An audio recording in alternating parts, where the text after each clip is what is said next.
And we are officially live for the Fireside chat.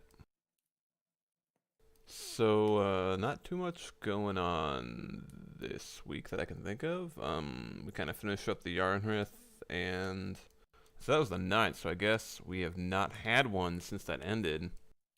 Um, Well, there's honest, been a lot going on. yeah, there's been some drama.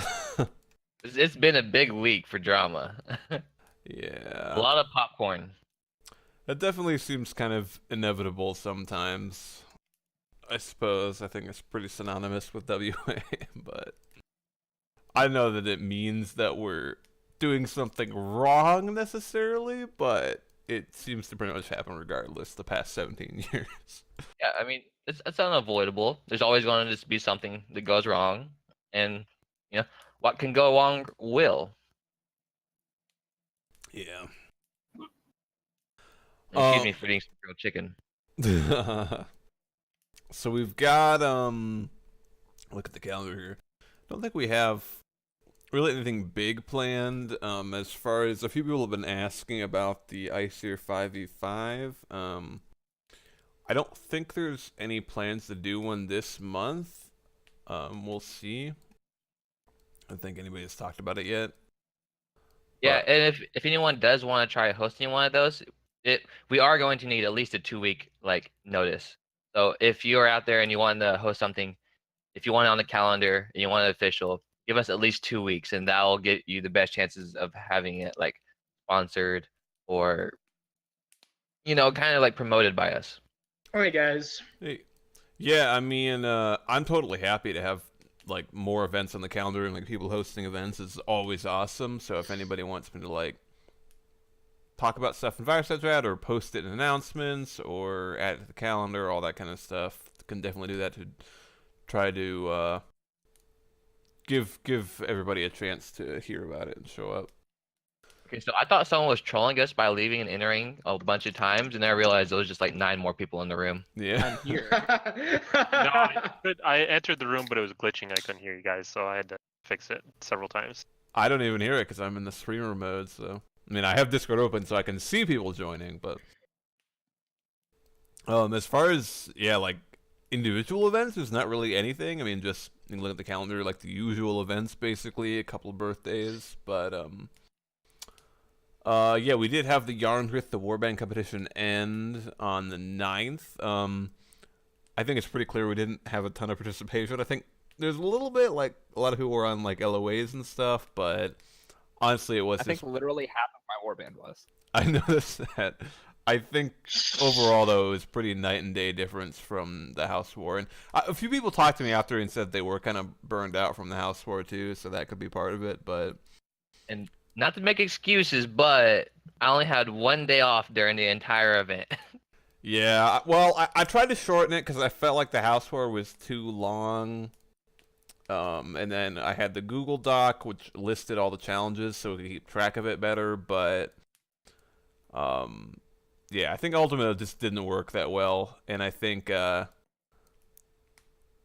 I don't know, I think there's a lot of factors outside of that, too, having to do with people in individual warbands all playing the same game or close to it, people not, I think people caring or feeling involved with their warband, not so much, but... Yeah. I mean, it's definitely a learning experience, right? We saw a lot of things that worked really well with the House War, and we saw reasons that maybe a tournament wouldn't work out. Yeah, that's very true, and I think I'm not super bummed because I feel I wanted to try it since we hadn't really done something like that before. So, yeah, I guess it's good to try it and see, find out what works and what didn't, like you said. But suffice to say, I don't think we're gonna do another thing like that for a while. Definitely needs a cool down period. Yeah. We'll just slap on the old lose or learn sticker. But yeah, I don't think we have a lot of events. I was going to talk about the forums. The forums have been down, I think, just about a week now. Basically, there's just been a lot of stuff as I was trying to move some stuff to wicer.net from felheim.space, and a bunch of stuff got messed up. I have tons of backups, so we didn't lose anything. But trying to import the backups and use them, there's been tons of problems. I've been talking to their tech support 3 times a day the past week, and the tech support doesn't know how to fix stuff half the time, and there's been a lot of stuff like that. But I think I'm pretty close. I'm gonna do some more work on it tonight, and I don't want to promise that they'll be back up and then just have it not be. But I think hopefully if everything works, the forums should be back up within a day or two, hopefully. Are they going to look similar to the old one or the recent one or something new entirely? Honestly, I feel like the old ones just didn't look that good, so I might try a different, some different themes, like default themes, and look at them. It will be a new version of MyBB too, so hopefully it'll work better, that kind of thing. Oh, okay. It's still BB? Yeah. But like the last we're using like 1.8.11, and this is 1.8.16 or something, so there should be some differences, but yeah, I'm gonna try to mess with all the themes and the appearance and everything, and try to make it look better, hopefully. But first I need to get them actually up, and then I can do that. Get your info back from tech support. They stole it. Yeah, well, I got an email from in the middle of the night last night that they imported the database backup that I needed, so hopefully that will all work, and then I can just restore them that way. Also, I've talked a little bit about a handbook update. I feel like there's a ton of stuff. I have a giant document here, like a list of stuff that I need to add, but I'm still working on that. But let me go through it.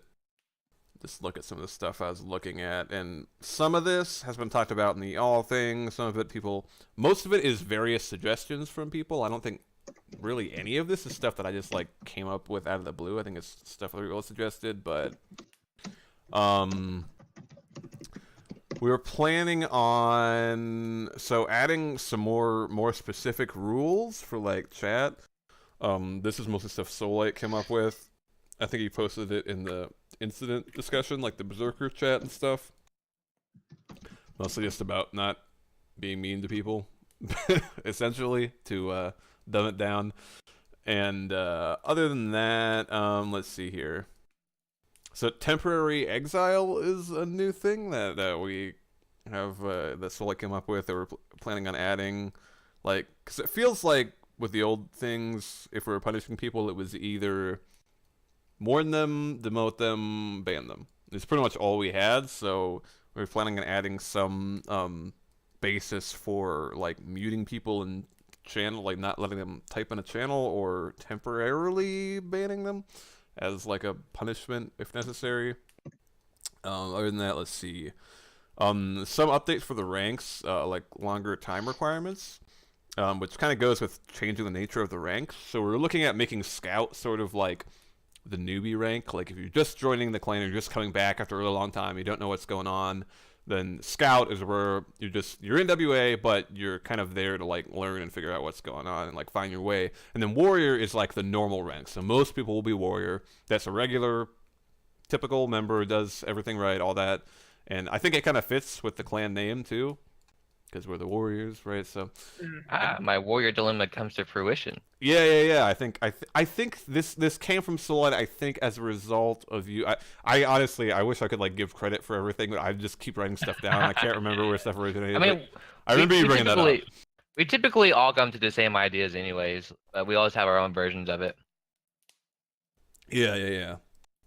But we're thinking of adding, so to become a warrior, you have to have been a scout for 1 month, and then just going up by a month for every rank after that. And then let's see here. Just reading through. That'll be the same for returning members as well. Yeah, You want the time in grade, not just time in WA. So what if someone has to like officially leave WA for whatever reason? They say, I've had tons of bad experiences, so I really don't want to be here, and they leave. Well, let's say someone convinces them to come back. Are they going to be placed back into that scout probation?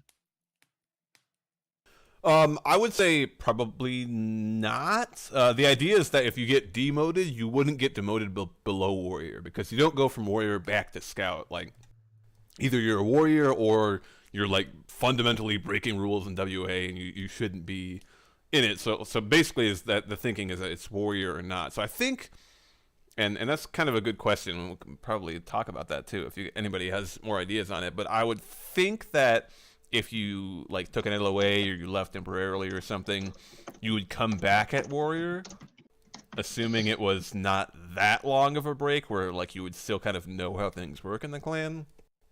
I don't see why we would bring somebody back at Scout. Now, if you were like a Raider and you left, though, you'd probably come back at Warrior, I would say. I don't think you would, if you left for a really long time, you would come back and get like Raider or Berserker or anything like that. All right. Now, assume we'll put time restrictions on how long you have to be gone. Yeah, I don't know how long that would be. What would make sense? Like A month. Yeah. It takes a month to get promoted. It takes a month to get demoted. I'd put it at 2, to be honest. Like 2 before. If you're gone for 2 months, you get demoted. Okay. Yeah. That's with an official LOA. If you go MIA for like 2 weeks, then you get demoted. I think Rand is talking about actually leaving, not just being like AWOL. Well, Yeah. no, I was talking about LOA actually. Oh, Yeah, I think if you post an LOA, it should take 2 months to get demoted. I don't know, but I still don't really That's see like a just real me, though. clear difference of it though. Like the difference between just leaving because and not saying anything, opposed to like leaving but typing out I'm leaving. I don't feel like there's a big difference. I mean, Yeah, I think the reason could be. I mean, like if they're both for the same reason, then yeah, it's the same thing. But like if somebody's just not at their computer, like in the hospital or something, versus like if they both just come from a source of I'm kind of tired of WA right now. Well, I mean, I was saying more. He said if they go MIA, then it'll only take 2 weeks. But if they post an LOA, then make it 2 months. Yeah, I think that makes sense. I think some exceptions maybe for like really high ranks, because I think if an officer even taking an official LOA, if they're gone for like a long time so much that they can't do their job, like then that might be a different situation. I hope you're not throwing shade right now, Vest. Who? Oh, I do. A bunch of us have taken LOAs. Well, no, I'm more thinking along the 2-month line. If you're gone for 2 months on official LOA, and let's say you're like a Thane or a Herseer, I'll say Herseer because nobody has that job, so clearly I'm not throwing shade. So Well, would this new rule impact the LOA Jarl King? Whoa. I'm not sure. I mean, I think that the main thing I'd be concerned with is can they do the job like writing the reports, like board of review participation, like taking care of all that stuff, because it kind of depends too if it's like an LOA like I'm gonna drop off the face of the earth, or LOA like I'm gonna have mixed internet access. So, Do you think that those parts of the job are more important than like the interaction aspect? Because an LOA, like the detriment of an LOA is participation. It's not that like the report really needs to get done. It's that like leadership is participating. I'd agree with that. I think they're both important, but I do think that they should be, the leaders should be present, I suppose, if that's the right word. Like, well, with presumably the troops, the people in the officer positions aren't there for the status. They're there to do the job. So if you can't do the job, then That's what I'm saying. Is a big part of the job is how you present yourself, right? It's the participation. It's not just writing a report. And a lot of people can write a report. It's not hard to find somebody who can write a report, but it's hard to find somebody that can handle like the reporting aspect while still like maintaining a level of involvement and like being like a model member. That's true. That's true. So then, if we're taking into account into these LOAs, and we're saying if they can do their job or not, are we gonna have like retroactively get rid of fold? Is your question? The answer are we gonna have like this checklist of the requirements? Like, did they make this requirement? Yes, no, and go down the checklist and see how. So in order to promote someone, or in order to demote someone? Well, they in order to demote someone, will they need to be a certain amount of requirements to get demoted? I think you can hold that like. I think we have this incident reporting system. If somebody reports like, "Hey, this person like in my chain of command has been gone for a very long," I'm talking about LOAs though, for how long they've been gone. That's what I'm saying. Is if anyone under them feels that the LOA is impacting, like the way that the warband or the company is working, then a report should be made, and then it should be acted on. We shouldn't have like a checklist that everyone goes through every time they take an LOA. But like, if Soulite went on LOA, and after like a month and a half, I'm like, look, Best, Soullight's not here, he's never doing his thing, then I think we should run through like, well, does this warrant what we've talked about? Well, I think it should come down to the reporting system that we've just implemented.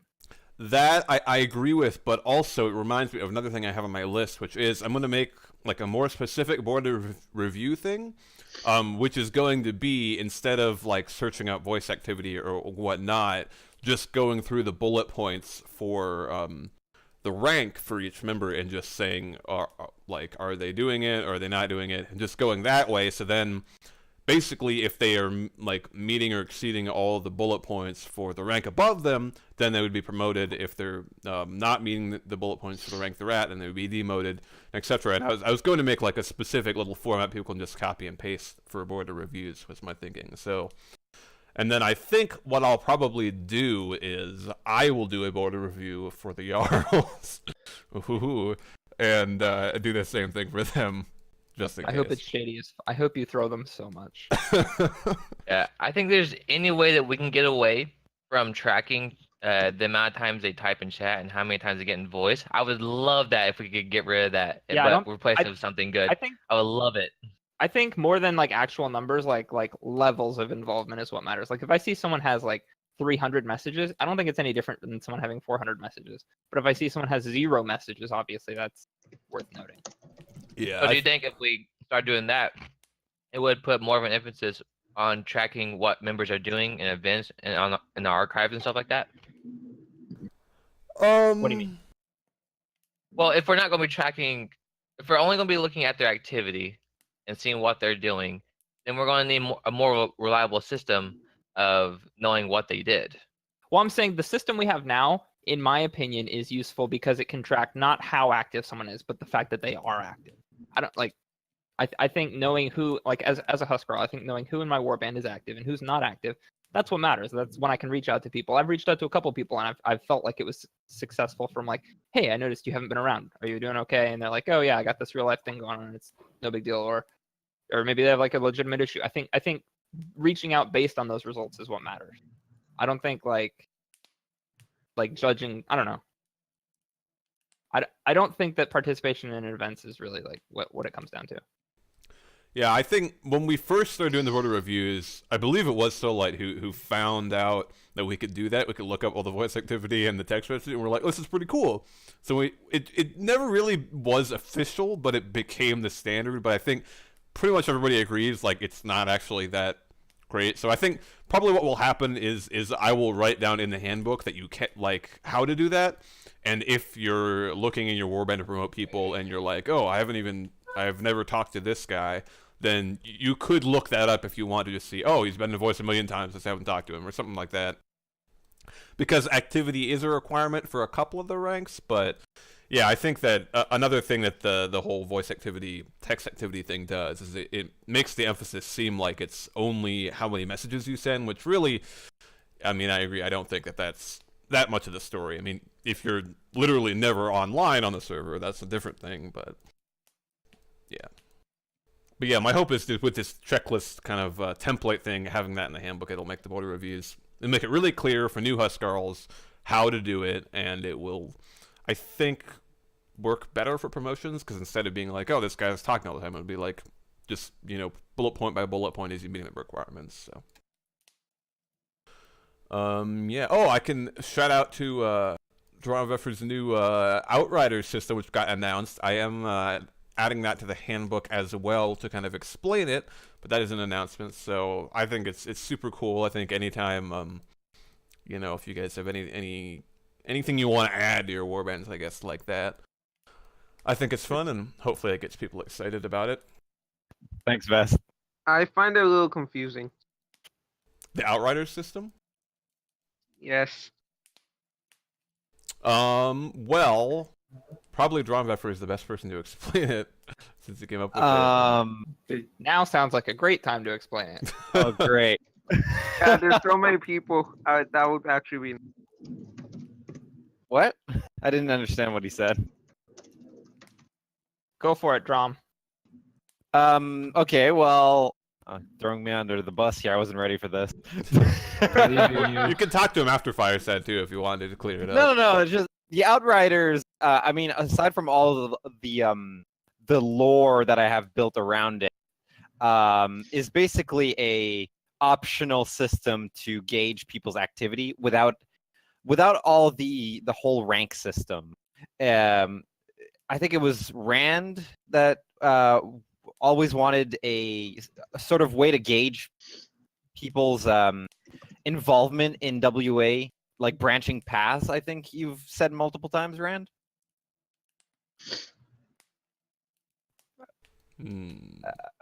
Someone I said think he that. has said that. Yeah. Somebody has said that. Yeah. Sorry. We'll pin it on Rand since he's not here. Yeah. It's definitely him. I remember. Oh, he might be eating. He said he was eating. Good. Either way. I So was washing my fingers. Oh, yeah. don't worry about it. So my thinking was like with this optional system is a way to show off your activity without, going up in rank, because within our system, higher rank means more responsibility. Sure, you Yeah, get, not everyone wants that. A lot of people are here to play games and participate. exactly. You get a title and it looks cool, I'll admit, but You literally just not won me over with this idea. not everyone wants those responsibilities. They're here to play games. It's a gaming clan. It's a gaming community. Blah blah blah. So what I did was each task for each outrider, quote unquote, rank, is some sort of small thing that you have to do to show your dedication to WA. The very first rank, you have to write a small description within in WA lore of your character. So you describe your character, what weapons they use, how they dress, how old they are, whatever, where they come from, magical abilities, whatever, so that we have a way to describe you within our stories. So it's definitely like a lower role play sort of. Well, that's just the first one. Then Right. Just clarifying that. Yeah. I mean, it's just to show that you care and are dedicated to, even the small part within our lore. Then, later on, it's play a game against someone in your warband. I mean, this is only for UF anyways, but play against someone else in your warband. It all leads up to organizing an event or writing a short story. It's also recruitment, having recruited at least 2 people. It just shows that you've done pretty much everything within WA as an organization to help it grow without being an officer. So once you end up being the final rank, you can show it off with the symbol that we have in our names now. I think so far the only 3 people that have done it is me, Lamas, and Ducky. But you can see the symbol on the right of our names. That's the very first symbol, the trigram. And you're informing people of how to put that. in your Sorry? name. You're informing people how to get that in your name. You're telling them how to do it. That's a fair point. I didn't do that. Well, you're joking, right? No, I didn't. Look, I Maybe may you have could just not. copy and paste it from the document. I thought it was pretty obvious, but I guess not. Oh, I mean, You copy and paste it. There we go. Look, there's several things that have been brought up about the system that I would like to add to it. I just don't have any access to a way to edit the PDF from my home computer. I do it all at work, so Wow. I haven't had the chance to do it. Lol. Where do you work? What specific building? How do I get a job where I can WA at work? Come on, yeah, that- Please I don't did- tell my employers. I do remember that proposal like 10 years ago where they were like, let's start paying our officers like 2 cents a day or something. Look, man, I could live off that. I need to drop the could wife and live kids. off that? I'll make it work. Seriously? That's That like a sounds like a- McDouble, like almost once a year. That's all I need. That's a raise for me. Ricky's Oh a my teacher. He pays goodness. them to work. Well, let's. I mean, see. that's the gist of it. You can go through the PDF that I posted in the announcements. I admit that there's some things I need to add to it like as just mentioned, how to add the trigram to your name. By the way, guys, you just copy paste it from there. You can also steal it from other people. Yeah. True. What's a copy paste? Oh boy, here we go. What's a chocolate? You select it with your mouse. You Control do C, Control Control C. V. Control C. If I don't have And- those keys, I don't have And you C. improvise. Can I use a different one? Right, You don't have right click C. copy. Are you? If you're a robot, I will write Type it code out. for it. Okay. Alright. Well, anyway, So, yeah. I'll add it to the handbook as well. Some stuff about it, so I can hopefully I can always add clarification there too if anybody didn't read the PDF but read the handbook, which seems like a small subsection of people that went to the trouble of reading that far down the handbook but didn't read Pato's PDF. But just in case, I will also add it. all right. So I think it's time to move on to the big boy topic we all been waiting for. I have a feeling I know what this is. Yeah, the big boy that Solite's not here for. Haha. Oh yeah, he Uh, messaged me. He wouldn't be here. Are you? Yeah, so I guess he'll just get to listen to the VOD. So, so the topic at hand that I'd like to discuss now, finally, before I have to go, is the topic of mass recruitment in billboard advertisement. I had Ah, opinions yes. on this. That's okay. This they don't is see it, but it's targeted okay, at matter. me. No, this is everyone. This Yeah, this is It's mainly for me though. well, it's because Fine, It's verbatim. because of too. me. well, it's a little bit you, but I would give the credit of pioneering the tactic to fold matter. can I give a preface opinion on this before Rand like shits all over it? Go ahead. Sure. So we've done it sort of in the past, like low key. Over the years, we've done like things like what Fold Mather did, like with the post on the League of Legends boards, or with Pato, the post for Warframe, and then Scatty recently did the Steam Brawlhalla. Steam Brawlhalla. So the concept that we're discussing here is posting an advertisement, people seeing that advertisement for WA, coming to the Discord, and then like being recruited from that. Like, how does this whole process benefit or harm WA, and how do we handle these people coming in the cleanest manner? That's what's up for debate, right? And mostly the harming or helping WA. If I may, just mention, because I agree that there needs to be something that needs to change. Like, we need to have guidelines or rules or whatever. Something needs to be done. I agree with that. I just want to point out that I was recruited through that method. Yeah, yeah. Lamas was recruited through that method. I was baited. I definitely don't want to shoot down the concept at all. I think that We've definitely gotten have some brought in good a lot people of great through it. people from it. I accidentally walked in from a link in another Discord server. Wait, no, we brought you from StarCraft, I thought. No, I walked in like, wait a second, are you guys playing StarCraft? Oh, okay. Perfect. It was So- great. So I guess what I'm trying to say, we've brought a lot of people in through this, and discounting like broadcast advertising like that isn't quite, maybe some people want to talk about that, but that's it. We've had a lot of officer discussion about it, and so I feel like anyone that wasn't involved in those is kind of like out of the loop if we don't preface some of the stuff. It's how do we handle people coming in best? Because what we've done for a while is whenever somebody new pops in the Discord, it's they say where they're from and then that person recruits them, or if they don't say where they're from quick enough, everyone hops on them, and we have like 4 people chatting this person up hoping to recruit this stranger that just showed up. And we've had a couple disagreements about who recruits who. Before we get super into this, I just want to note, I think doing this method is fine to get guests, but not scouts. That's all. Can I say something now? Yeah, sure. So me and Paddle both have almost identical posts, and to be honest, if anyone was really interested in joining, they would actually take the time to read through. If someone wasn't, they would instantly go away from the first paragraph. Personally, I'm too lazy to read something like that, so I wouldn't have joined if it was through that method. But if someone's really interested in something, they would read through the whole thing, understand the system, because we basically explained almost everything to them in it.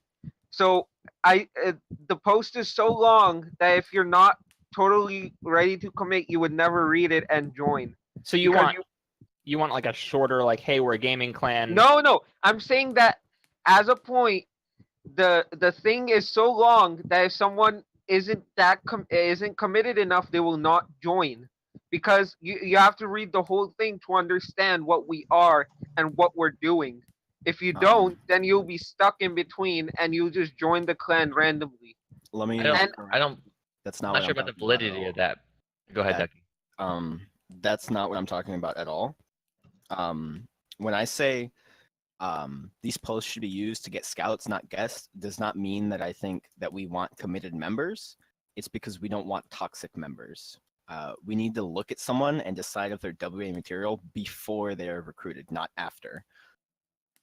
That's why I think we need to vet these people before we invite them in the clan, because almost like once every couple days, I see someone just join into the server with, whoever got them there, and they're just like that. They're recruited, and it doesn't make any sense to me. Because every definitely person agree I with bring that. in, I play with them for like at least a couple of hours before I even think about saying, "Hey, you want to join this clan?" And I'm like, I do that too. I feel this person out before I invite them to this clan because I care about who I invite. Yeah, So- I definitely agree with that. And that's another thing I have written down is I'm going to try to make it clearer in the handbook and also write a separate PDF in rules about recruiting to try to really make the distinction clear that it isn't just Discord link, all right, you're in the clan. It's really supposed to be there's tons of people who are going to join a Discord server and just play games and never actually join WA. And that's fine. And that there really should be a distinction made that you actually have to want to join WA and that it's not going to be for everybody. It requires some stuff, not like a huge amount of work, but yeah, there definitely should be taking some time to evaluate potential members before recruiting them and make that distinction clear. Well, And in so past for versions of the handbook, there was that exactly, but you changed that. When you made it to where cultures and our traditions were no longer part of law, you took away a lot of like what we could enforce and how we could get people more interested. Vest, I think Wait. he's saying your fault. What? Well, you made traditions no longer part of law. You said this is something that's, it's what we have, but it's not what we're enforcing. Well, the only thing I actually changed was making saluting after games not a rule, but rather a tradition. All the other traditions in there weren't rules to begin with. I just added them actually out of the blue. They weren't even in the handbook. I just added them because they were things that, like some people say call officers sir, right? And that was never mentioned in the handbook. And so I thought, well, some people might wonder why that happened. So things like that I wrote in traditions, just like things WA used to do or some people still do that are kind of part of the character for it. And I really think the new recruiting section in the handbook update I did about 3 weeks ago, it's way more detailed and way more strict. It makes it a lot clearer how to recruit and the really clear distinction between guests and like Scout Plus. Like I feel like the recruiting section right now is pretty good. I think it's just not being used quite the way you want. Yeah. But so I mean that we've discussed the 1 week on people coming to the server before being recruited. That way people can get a feel for like what games they're playing, what their attitude is, who should recruit them. Well, see, here's what I was talking about specifically. In the handbook on page 2, it says, WA is a very old clan with a number of customs and traditions that have been in use for many years. While following these is not required for membership in WA, many of these traditions are treasured aspects of ancient WA and are encouraged. What do you think is a tradition that's not required that should be required? Well, just following our traditions. So when people join House Dane, the power to enforce the quest system upon people was taken away from me. Yeah, people not everyone wants that. A lot of people are just here to play games. I don't really I'll be get honest, I think the what quest changed system- about the quest system. He's So- saying he can't mandate a quest for someone. Right. Yeah. Well, I Like- never change. I mean, I don't really get how adding the traditions section changes that. I mean, Because at the beginning of the handbook, when it was first made, it said that if you did not follow our traditions, then you weren't WA. You were breaking rules. I definitely disagree with you here, Rand. I think that some people are just here to game. I think that's the Outriders system is encouraging that. There's some people that are just here to game. Well, if Like, they're just there's here to game, then that's not going to be a problem to begin with. But if you give a quest to someone that just says no, I don't want to do a quest, why should they be kicked out of the clan? No, I'm not saying that I should be able to force a quest on whoever I want. I'm saying that for someone who wants to become in part of WA and be in House Dane and then become more involved like that, I want to be able to give them that quest and not them like we have like the situation of Manigothi where you just went and took a name anyways. And then, but I was in my right to demote him, all the way down to guest if need be. But now I couldn't do that. Well, it sounds like this is just the easy fix of adding the House Dane quest thing to laws. Because my intention was not to make all aspects of WA not rules. It was mostly just because a bunch of people had suggested making a separate section for traditions and laws for some of the things that aren't required, but you can do, and things that you have to do. It wasn't to try to say that we don't have traditions anymore. It was just... It's just to make the distinction.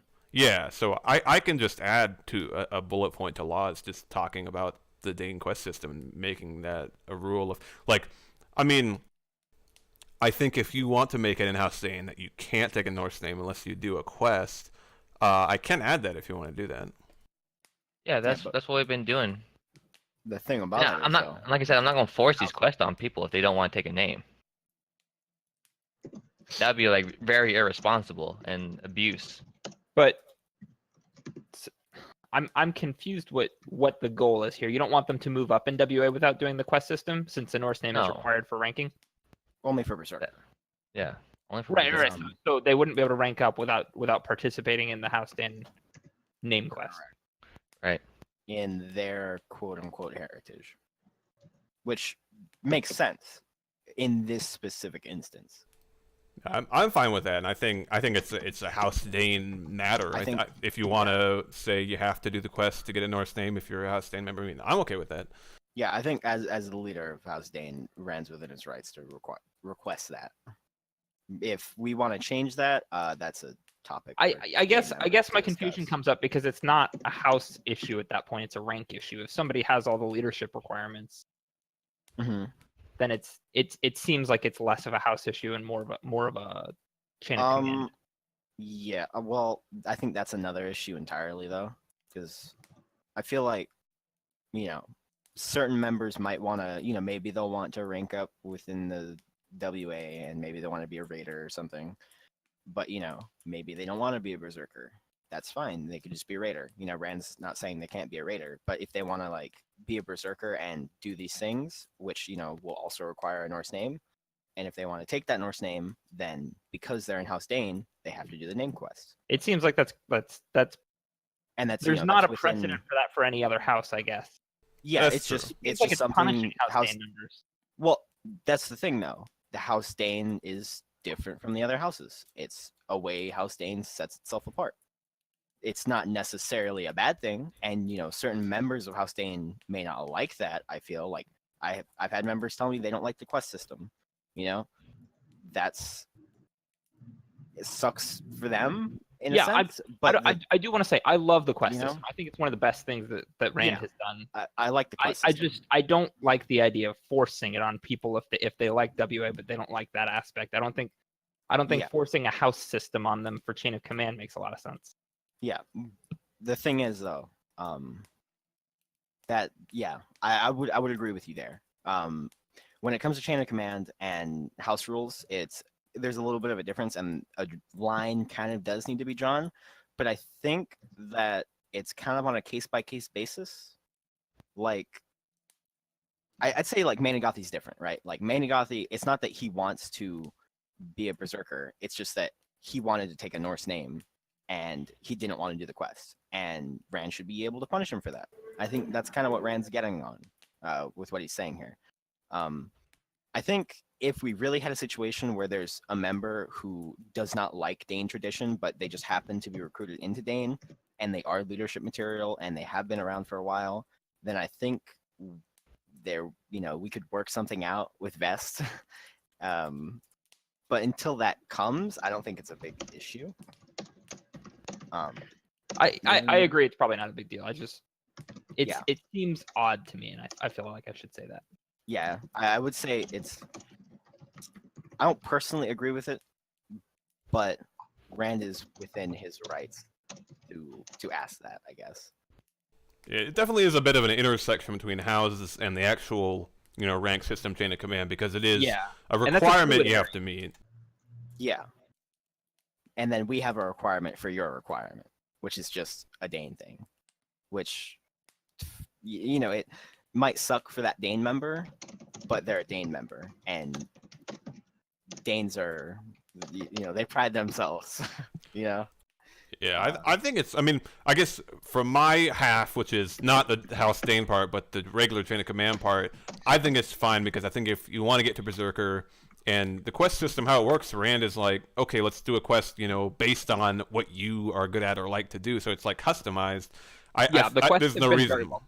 Yeah, there's no reason I think that if somebody wants to make Berserker that they could be like, no, I refuse to do a quest. I guess in my mind, maybe that's possible, but I don't see it happening. Yeah, I think it's just I understand what you're saying, but yeah, like we said, it's it would be a bit of an edge case, and I doubt it would ever actually come up because the quests aren't very overbearing in the first place. Usually it's just like recruit 2 people and then do something that you're good at. And if someone wants to be a Berserker Plus, they're probably gonna have to recruit people anyway. It depends. Well, I don't really know what leadership looks at. I'm not really sure if recruiting's still in the requirements of the ranks anymore. Yeah. I'm taking a look. That's up to you guys. I think it's like it says that it's promoted that you want to recruit. Yeah, I guess honestly, personally, I'm not sure I want to make a requirement like get X recruits for a rank because I think you can be a good leader in WA and not a great recruiter. I think it's possible. I mean, I haven't recruited very many people, and I guess B because I feel like if we make requirements of recruit X people, it's hard to make a recruiting requirement that will make people recruit good recruits. Like rather than just throwing people out there like numbers, like, oh, I got 5 people off of this website, and then all those people just leave after 2 seconds. All right, Numenor and Eru were 100% great agree with you. people, but they recruited like tons of people, and where are they now? Like, Yeah, I think most of the good recruits I feel like that have come about in the past, however, 6 months or a year, have been people who there was no reward for them to recruit or anything. They just said, hey, I want to recruit. And there's some things like, oh, I want my own family or I want to make my house bigger or something like that. But mostly they just went and got people and connected with them. And I feel like we've gotten tons of good members that way. Yeah. Yeah. It's about quality over quantity. Yeah. exactly. So we're going to segment back into our mass recruitment topic that we got amazingly Sure. off topic. So to start this, I do have a beginning statement that I would like to say before we start getting into our debate. So WA has always been a spot for the connected friends of our members to meet. One of the many talents that I have learned in my time in WA is how to be social to people I randomly meet. IRL has always taught us to be wary of strangers and to avoid talking to them if the majority of the new recruits was to come from impersonal billboard advertisements, we would be losing important social learning exercises. If members can safely rely on mass recruitment, such as LFG stuff, where they're coming from a specific game like Warframe or Brawlhalla, then they will be less likely to attempt a recruitment of their own. Take a look at the Lysling tree. All recruits spawn from 2 people. One of the natural wonders of our history are long heritage lines, and that have been cultivated. Getting to personally know someone from meeting them organically has proven to provide the longest lineages.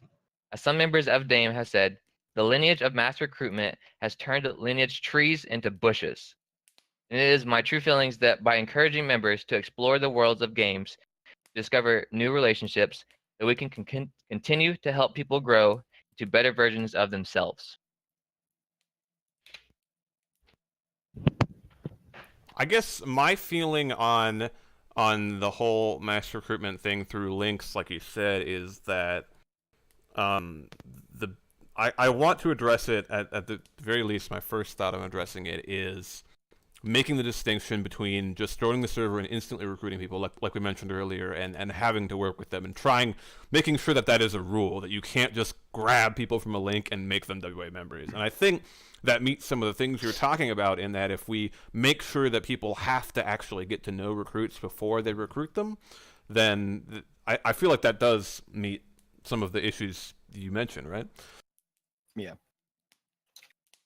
Or Right. I guess I should ask, like, do you think that we should just like outlaw posting a Discord link? I don't think it's a little tricky because if we start a real like you know a real law like that, and we start like really hammering down what people can and cannot do and what they can and cannot say, we're really imposing on people's free speech. Like that's going very, very far. And Yo, so Doug, that's wanna join why my cult. that's why I wanted to have this debate in the first place. Because like we need to reach some kind of compromise. Because I don't like what's being done with the current mass recruitment. Where when I said that we used to have trees and now we have bushes, and it's also taking away a lot of people's like chance to like really put themselves out there and really explore new environments of new people. And I feel like we're cutting people short of what we used to do. A lot of our WA like cultures is from the people, and if we're like cutting off ourselves from learning experiences and social aspects, then we're hurting ourselves in the long run. I feel like I mean, I don't want to say mass recruitment has been the norm in WA, but I think we've always had some people that just love recruiting and recruit all the time. Like Eowyn, look how many people recruited by Eowyn are still here. I mean, Eru, same deal. I think some of those people are always around, and I think I don't want to myself. I wouldn't want to say that just because somebody like Drom or Fold has a bunch of recruits that's bad. I think it's not necessarily bad, and personally, I think it's great because I think they both brought in tons of really good recruits. Yeah, I Yeah, think it's worth noting the tree system that you see. That's the result of bushes. We have bushes, and then they get weeded out. And if you recruit maybe 20 people, maybe 2 of them might stick around for a few years. Maybe none of them will stick around. Maybe 10 of them will stick around. And so you see trees, but it's at the time it's bushes, and as we go through over 6 months or a year or 2 years, like most of that bush falls off, and some of it sticks around. So like the bush is only a present thing. You don't look back and see it too often because, I mean, it's not. I don't know. Eowyn's a really unique case where a lot of Eowyn's recruits stuck around and were prominent members. Numenor recruited a ton. You've recruited a bunch recently. I recruited a ton back in the day, but like people fall off from the bushes. Yeah, if you even look, like I just think of House Dippity. Loki recruited the guys who started each of the Dippity families. Now, some of those families are dead, but if you look at the older charts, I mean, it's basically just a giant, bush like you're talking about with like 10 different recruits all from him, and that's how the house even exists today. I think the bush is the way it's always been. It's just hard to tell looking back. Trees are just big bushes. Yeah, trees are bushes that got pruned out. No, trees are bushes with longer roots. Yeah. Ooh, nice. Yeah, I mean, That so deep. 3 deep, 5 me. Sorry. oh, I was gonna say I was looking at recently some old House Dane charts, and Dane had 40 plus recruits, which half of them had recruits of their own. Yeah, Dane's probably recruited like 200 people. Yeah, there was like 40 people on this chart from 2002. That would, and we were doing other things that aren't important, but it was crazy to look at. Mm-hmm. And that's why a lot of his charts said 1,000 Sons of Dane. Yeah. Yeah. But I think the point is that the having a few people that are recruiting most of the people, that's not really like a new issue or even an issue. I think it's a misconception. But I think I think what Rand is getting at is kind of like what Beth said earlier. It's we just shouldn't be recruiting someone by having them join the Discord and be recruited. Yeah, I think everyone's agreed on that. Yeah, and I think what Rand's talking about is kind of more what we said already, where someone can join the Discord, but you vet them yourself, and that's kind of the recruiter's job. You don't just say, "Oh, hey, here's your colors, kid," and welcome to WA.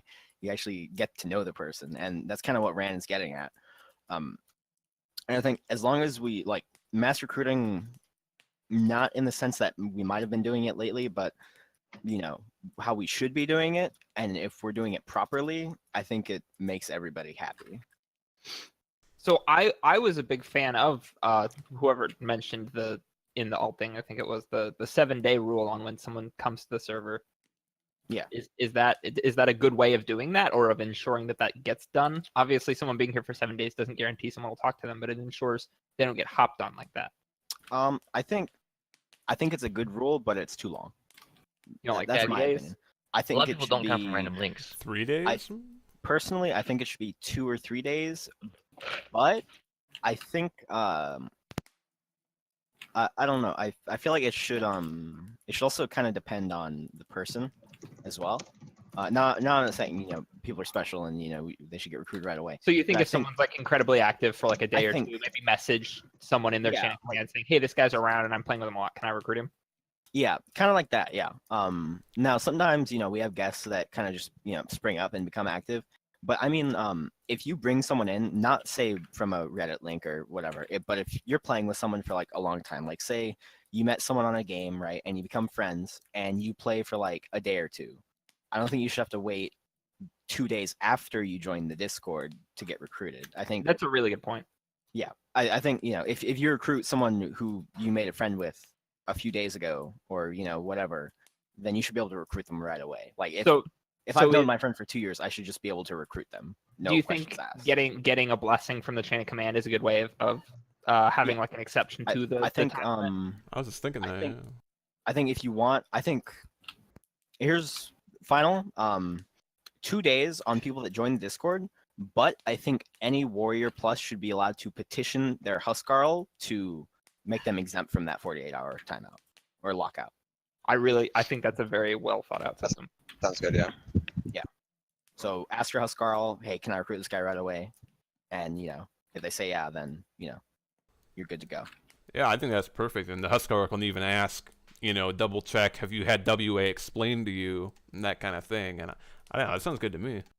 Yeah. Let me write that down. Cool. And So the so 48 2-day hours is lockout, just you said?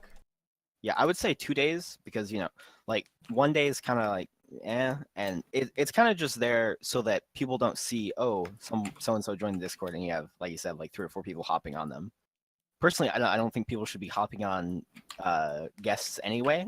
It's hard to prevent that with new members though, without like. But actual yeah, behind it. yeah, exactly. I also I kind of said it in passing, but I also think that scouts should not be allowed to recruit. Period. Just as a rule of thumb, like it should just be a law that scouts can't recruit. Do you want them to get other people to recruit for them, or do you just think that they're not bringing in good members? A little bit of both. I think if someone really cares enough to get someone recruited, they should ask someone else to recruit for them, or they should also ask their Huskarl for their blessing to recruit someone. And then it's their Huskarl, so their Huskarl, as their Huskarl, should know the person as their superior, and they should be able to tell if that person is capable of bringing in a wholesome member. Do you know want what I mean? rules on them bringing people to the Discord in general, or just actually recruiting them to WA? Just recruiting them. I think if someone can bring a couple people as guests, and that's fine, and they can hang out in our Discord, that's cool. But if they make a fuss, then they'll just get banned as guests. I'm sure we have no qualms about banning guests for being dicks or posting things. Yeah.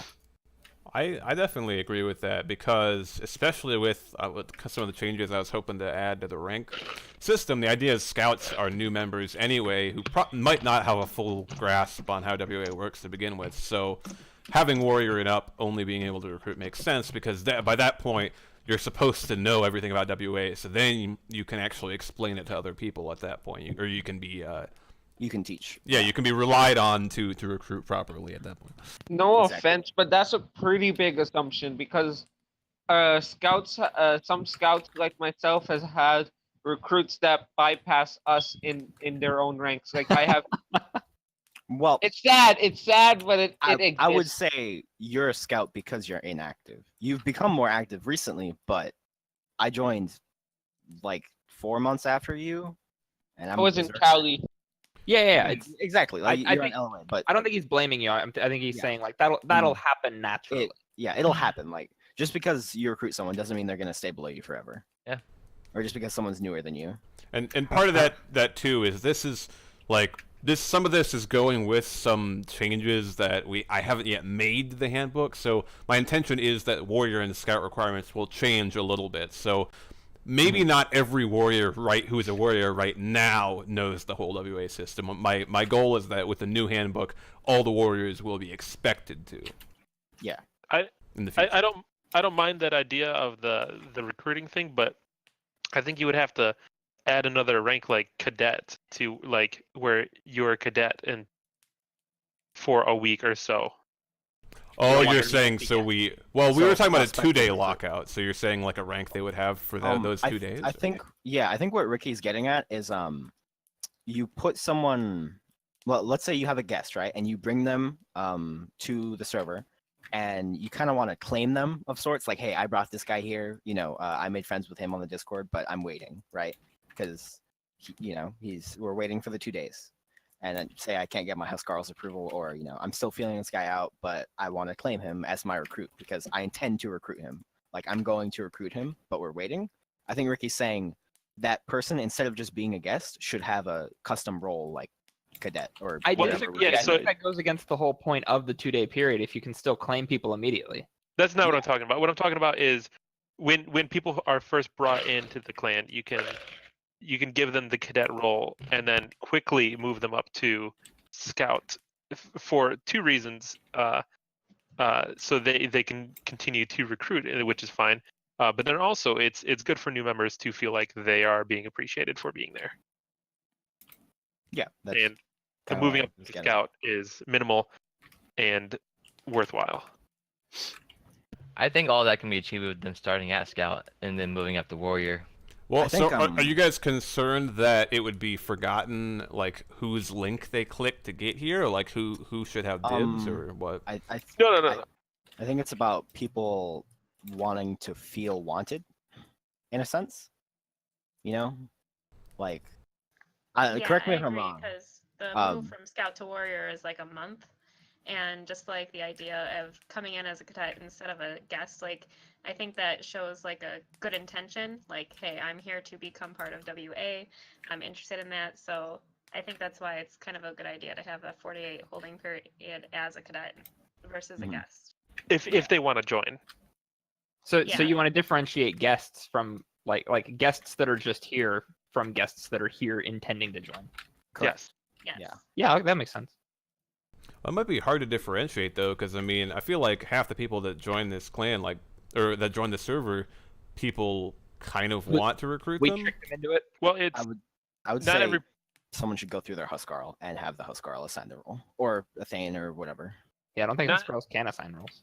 not Yeah. every person who joins, when I ask them, wants to join. So Yeah, they some don't all people know what are they're just here getting to into. Sometimes they just don't have an interest to join, but they want a game. Like, that's why the guest is there. But other people, it's like, yeah, I want to join. And instead of, that way we're not stepping 2 steps back. Instead of making them a scout right away, we should just make them a cadet. For those people that want to join and they are interested, but we need to make sure they're not jack-offs. So why can this not be done with the scout position? Because you we said don't the want, scout to warrior takes like a month. yeah, and we don't Right. want to make random people scouts the first day. It's But just bad if- practice. If the point of the cadet is for them to kind of see like if they want to join WA, that's what the scout does already. It's like introductory and see if they want to join. But if not, then they can just back out immediately. And you can give them like a recruiting hold, Big- as cadet. I think the point of this, a scout is recruited and a cadet would not be recruited yet. Yeah, cadets are not full recruits. They're just to differentiate between them and guests. So And, it's you know, not comparing cadet to scout, it's comparing cadet to guest. Cadets are just guest 1.5. I I don't- definitely think that I makes guess a I lot just of don't. I guess I just don't understand the merit of it. So Rand, if I bring someone to the server and they're a guest and I want them to join WA, we'll make them a cadet and then I'll let them know, hey, after a couple days of activity, we'll promote you up to scout and you'll join WA. Versus if they're here as a guest and they're just like every other guest that's inactive. It's a way of number one noting that they are like in the pipeline basically to be recruited. They're here, they're active. And number two, giving them that sense of oh, WA has promotions. There's a chain of command, there's a ranking, like it's dipping their feet into the water basically. Oh, I know something we could do with this. All right, so let's say someone joins cadet, that gives them like access, like that shows the people in the servers like this person is a little interested in joining WA. So what we could do with the cadet is like open them up to be recruited by anyone. Well, no, the person that brings them in, it should be the recruiter. But what if they don't want to join that specific house that they're learning about them? What if they want, let's say I bring someone in, they learn about House Dane, and they learn about our quest system, but they don't want to do it. So now this allows them to go over to House Deputy or Keminder. Well, maybe it's changed in recently, but I remember people have been moved from houses after they've been recruited because they found out that they were brought in by somebody else. Well, yeah, I think that the concept of recruiting is that whoever that's brings... kind of the point of recruiting. Yeah, that's one thing I'll say, Rand, is you don't get to choose your parents. You know what I mean? But that's what you don't but choose who if you're born to. if the cadet is still a guest, then that's what you're essentially doing. Yeah, I mean, it's kind of like, do you want people to just look into WA with this, looking glass cadet role and say, hey, that house is the coolest, I want to join that one, instead of saying, why not? Instead of letting members have their own power to recruit and bolster their own house. Well, I and their mean, own families the person that they bring in is still going to be more inclined to join to them, but now we're just giving them more options and making them like enjoy their experience more. If I invite somebody to the server from StarCraft and then 2 days later somebody else recruits them, that's some bullshit. Oh, yeah, not. I Sorry, think excuse my that's language. what recruiting has always been. I agree. Well, think it is different. I mean, just because now. they're in a different house doesn't mean they're not your friend anymore. Because it used to be you would join the StarCraft channel, you had to put tags on. It was more of a process, but now that we're on Discord, I feel like it's easier to recruit probably, in that people can just join a link and then they're just kind of like they just get a role. So it's hard to, like, for example, there's some members who have clicked somebody's link to join the server, and then that person never talked to them ever again, and somebody else did after a while, and then they wind up recruiting them. All right, but I have to get out of here. But that was my cadet idea. I'll talk to y'all later. All right. Bye, Rand. Bye. Now that he's gone, that was Now that Rand's really gone, I might have a few qualms about that idea. I don't know. I think recruiting has generally been the person that brings you here and introduces you to the clan is your recruiter, whether you like it or not. I think that we've retroactively changed people's houses, like you mentioned, based on finding out that somebody else should have been the recruiter, and we shouldn't change the system. Just it seems like the best outcome or the best result of what Rand is suggesting would be balancing out the houses more based on things that people are interested in, instead of who's the best recruiter. But we want to value the best recruiters by letting them recruit. Yeah, I think what Rand was getting at should be a warband thing, not a house thing. Like, because houses have certain things, like Danes have the quest system, commanders have the blood name, and that's cool. Deputies but I think have whales. Yeah, deputies have whale. They have Tom the Orca, right? I think that's what Dane called it, or Jarl Dane. What the hell is the whale? Deputies have Vestborger, I guess. Yeah. Then chocolate. The tradition for deputy has traditionally been not to have traditions, and I think throughout my entire time I've been here, I've been Lord of House Deputy or Earl of the Latelings for quite a long time, and every time it's brought up, almost universally, everyone in House Deputy is like, "No, we don't want any traditions. That's our thing." So I think the deputy thing is no traditions. Yeah. Well, I think we should have some, to be honest. I would like some. I'm totally fine with having some, but the majority always seems to be people saying nothing. But I think we're detracting from what you're saying. Traditions are for nerds. Yeah. I know that some deputies just don't like change. Some of them are old men. That's fair. They just don't. Like, I'm fine with some change, but obviously I still want to fucking keep Sindar. Yeah. But, I'm not opposed to some change. Well, if you have any ideas, feel free to ring up in deputy chat and whatnot. I'm always open to that. Yeah. Anyway, I think the thing Rand was getting at is something that should be a warband thing anyway. Like, oh, that warband is doing cool things, and you can transfer to that warband if you desire. I Not- agree. I feel like I'm so glad I'm at this fireside because I'm just agreeing with everything you're saying. You see, last Fireside you posted Meat Hall. I wish I was there because I wanted to disagree with everything.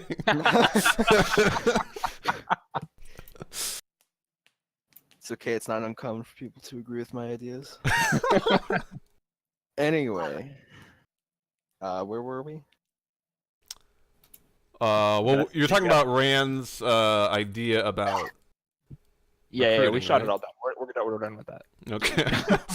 He's not here to defend himself. Well, anyway. so this sort of segues into this we were talking about, I think, in the all thing about if somebody makes like a big public forum post with a link to WA and stuff, do they have dibs on all those recruits? Like, is there some, should we have some system for writing down how they found the server, and then that should give that person like first dibs or not?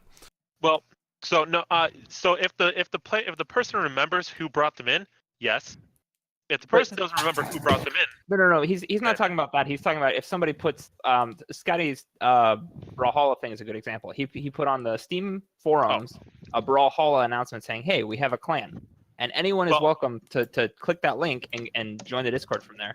Yeah, They so count as his recruits. so that you haven't put no effort in. So no. Well, I mean, he did put in effort. He created a well-worded post that's bringing people in. I think that in itself is a good thing, but that is not the effort of recruiting. Yeah. I think, I think that should be valued. I think that is something that we should value for people is putting in the effort and contributing to the clan in that way. I just don't think that is recruiting. I think here's an idea. 48-hour lockout on people being recruited, period. 1 week lockout on people being recruited by X. If I bring someone in, I have, a week to recruit them, right? If I do it in the first 2 days, I can make them a cadet or whatever. But if I wait a week and I don't talk to this person whatsoever, I think someone else should be able to jump on them and recruit them, period. Well, So what if we made it so Dibs either for in the recruits channel or in a different channel, if people bring somebody to the server, they can we can record somehow that I brought this guy in, so that way we have something to reference. If somebody else tries to recruit them, then somebody can look and be like, oh no, but this guy put Scotty's. A lot of the time we ask people where they came from. Like someone joins and we say, hey, where'd you come from? And they're like, oh, I saw that post about Warframe. That's true. What you could do is what just, link they click, can't you? You can also do that, yeah. And just use different links for the mass recruitment posts or something. Yeah, There's I a- know hey, what anyone link? with bet anyone it with just server says- permissions can actually look at the invite list and they Oh. can see how many times a certain link has been used and who created it. So I don't know how often you have them expire or if you clear them out ever, but if someone sets a permanent link and then posts it in a post that specific link in a Reddit post or something, then you can see how many people they brought in just through that one post.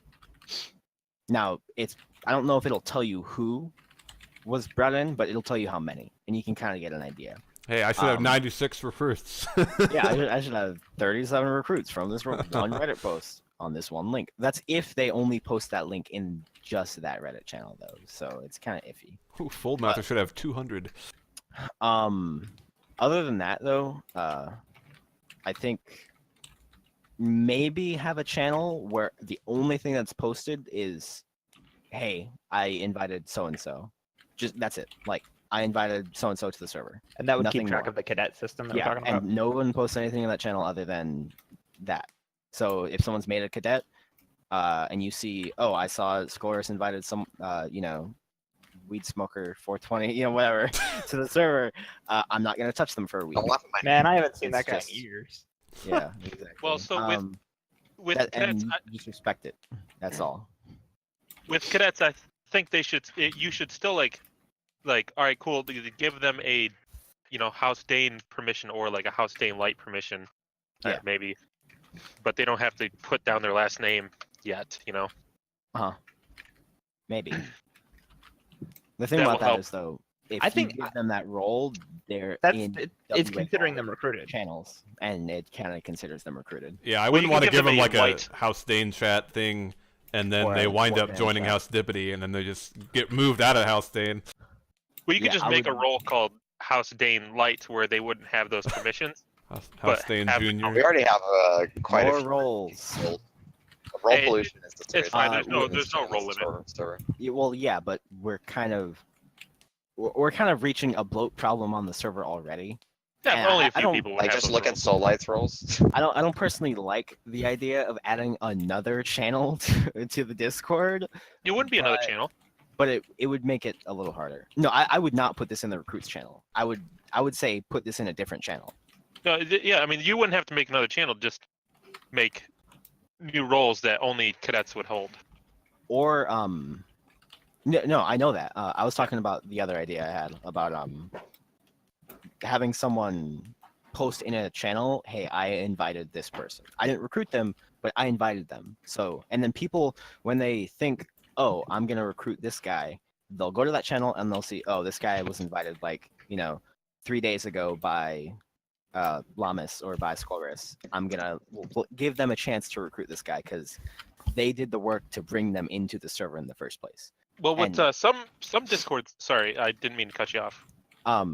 It just gives them a chance because people are busy and they have schedules and lives. They don't always have a chance to recruit them in that amount of time, and they're busy.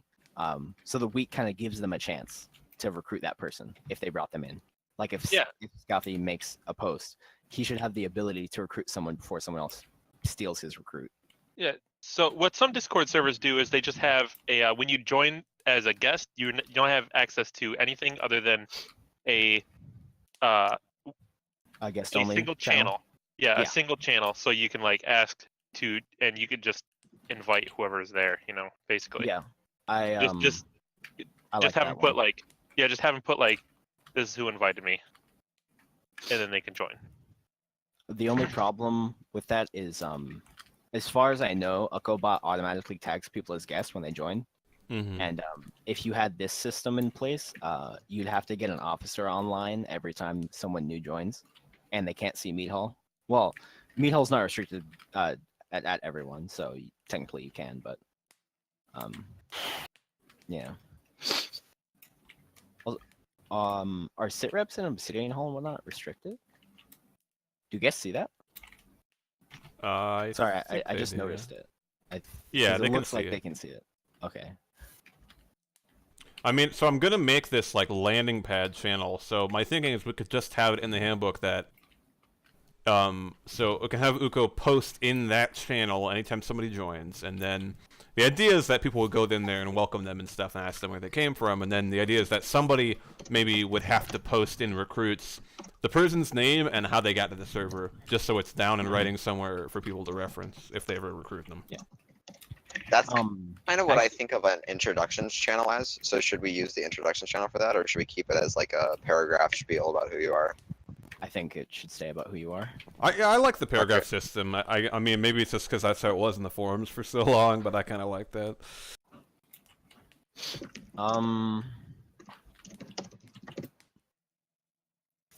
That actually gives me an idea because Ukobot, I think it's Ukobot, or someone greets people, or is that just Discord's thing, or do you have Ukko doing that? Yeah, That yeah. greets new members. Discord can do it for you if you want to, but we have that turned off and instead just have a cog on Uko that just pings them and says welcome. Well, what you could do, I think, I'm not positive if the API would allow it, but you could probably change the command a little bit so that it also posts so and so was invited, or so and so joined the server, and they used a link created by X. And then you don't have to have Is that in there the a way welcome for that message to that goes be in in a private channel? But you could have that posted in another channel. Because you know how you have it posted in Meat Hall through Uko's cog. Mhm. You can just also give it another line. Hey, also post it here, but add this. That's pretty much all you have to do. So we have the server tracking for posts and joining voice chats and stuff like that. Could we have the server tracking where members are coming from? Yeah, because the thing is, Vest, if you go to I think it's server settings or something, and you look at the invite links, you can see who created a link. And when that link is used by so and so, I'm pretty sure you can just put that in the message. I gotta go though, so but yeah, I'm pretty sure you can have it say who is inviting someone when they join. Well, I know the specific cog we use that welcomes people. It just the only option it has is just what channel to post in and what to say, like what text, like say welcome or hello or whatnot. So if it's possible to make it post the invite link, I have no idea how to do that, but I'm definitely open to doing that if you or somebody knows how to add it. But I think you just have to make your own cog, maybe, or maybe you could edit it somehow. But I know in the settings for the cog, there's nothing about that. Yeah. I doubt it would be in the cog by itself, but I can probably work with Not and see if we can get something like that working. I'm sure somebody could code their way through that. Yeah, I'll work with the Engineers Guild on that one. I gotta go. So. All right, see ya. Yeah, I think that sounds good. So we're saying that there should be a 2-day lockout where if they're a potential recruit, they have this cadet rank. Personally, I would probably want it to be named something other than cadet. I feel like it doesn't quite fit the Viking theme, but you know, for Not reference, really. we're calling it Child. Viking cadet. Boy. Boy. Yeah, that's what. Yes. Please. That's Like what the dude from God of War calls his son, right? Boy. Yeah, boy. Dad of boy. Vest, you could be the dad of boys. Oh man, just name my role Kratos.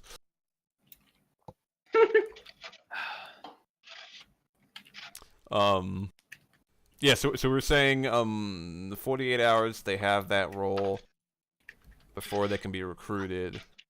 We're saying there's like a week where only the person who invited them can recruit them. Is that what we're saying? Or Preferably the person who invited them should recruit them, but if they don't, then I guess somebody else can. okay. After a while. Well, Yeah, After an I arbitrary think the amount of difference time. comes in is like, are we recruiting someone off of a game or are they coming off of a post somewhere? Like, are they brought here by someone or did they see something and come here? Because obviously, if they're brought here by someone, that someone like they should probably be the one recruiting them. They brought them here, like personally. Whereas if, like, that's the distinction that I was trying to make earlier. Is that not what we're talking about? Oh yeah, I Yes. think so. So is the 2-day lockout on all of them? I think it's only the recruited ones. Yeah, if you someone could brings get it a. in, We were then saying they you could get- get a bypass from your house girl or whatever. Yeah. Okay. Okay. So the perfect. lockout, just to clarify, this is for recruits who come in and are not recruited right away. No, this will be for everyone by default needs to be here for 2 days. If you brought someone personally and you want to skip that, ask your Huskarl. Correct? Yes. Okay, perfect. So if I were to bring someone into the Discord who I've been gaming with for the past like months, Send me a message. and I just send you a message, and I'm like, I vouch for this guy. We've played together for tons of hours. I know he's cool. And we Blah, blah, skip the blah. 2-day waiting period. Okay, easy enough. Yeah, that's super easy. Yeah. Okay. Yeah, that sounds Can- good to me. Can Huskarls be officers? Yes, I'm gonna add that to the handbook. Wow, look at that! What a question that was. How easy is that? That was a really good question. Hey, can I do this? Yes. Okay, thank you. Power Well, we grab. had already talked about that in the chat too. No, I know. It's just that was really funny. If only it were that simple with all of our Hey, can I? problems. Hey, can I be the next High King? No. Oh, I'd Rip. vote for you. You've got my vote, Ricky.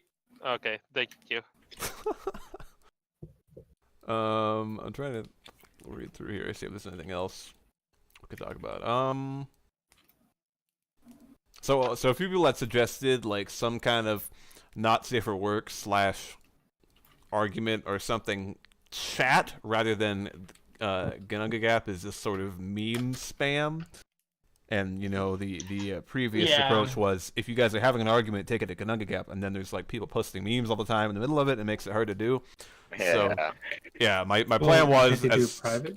yeah, some people had suggested that we could have a text chat rather separate from Gunga Gap, which is also which would be where if you wanted to talk I'm about opposed stuff. to this. you're opposed to this just because it's a new channel, or for a different reason?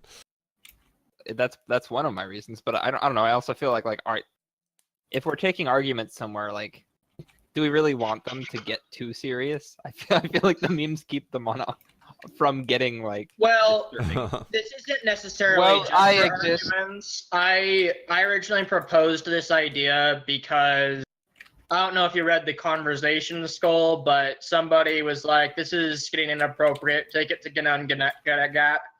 I just don't feel like Ganunga Gap is a good place to just chat because of the meme spam. I think the idea is if it's like a contentious topic that doesn't look good to guests, then it goes somewhere quieter. Yeah, and for some people that just means, is it PG-13 level or is it worse than that? Well, it's not And- just PG-13. It's also like, are you guys just arguing and making us look immature? Well, see, we weren't arguing. At I'm not all. saying you are. I have been in conversations that should have, or that did and should have gone to Ganunga Gap. I'm not trying to Yeah. accuse you. I'm saying sometimes people Oh, have no. conversations and it devolves, and it's like, why are you arguing about something like this? This is where we represent ourselves to a bunch of, like, what do we have, like 9,000 guests? No, I hear 9,001. you. Over I know 9,000. for a fact it wasn't an argument. It was just a conversation that some people thought was You mean 900? inappropriate. And they wanted us to move it to Ganunga Gap because they didn't like it in the mead hall. And it was totally conversation. Just, it was me and someone else just kind of screwing around. It was nothing, not even an argument. And they just were like, move it to Ganunga Gap. And I feel like if we're going to try to keep the mead hall more clean, then we needed to kind of a chat that functions like the mead hall, where you don't really have to worry about what you say as long as you respect the general rules. That's what Ganunga Gap is. But it's also meme spam. Well, yeah. Why don't you just ask people to stop spamming memes? Doesn't work. They won't. I don't think that'll make it stop. Do you want to just have a memes channel? I'll never stop. We could do Meme channel. that. Was actually Meme something. channel. Man, Because mean. this sounds like No the memes definition of allowed. what Ganunga Gap should be, but that it's just inundated with memes. What we could do is we could use Ganunga Gap as this text channel and make a new channel just called memes. That's Yeah. also an option.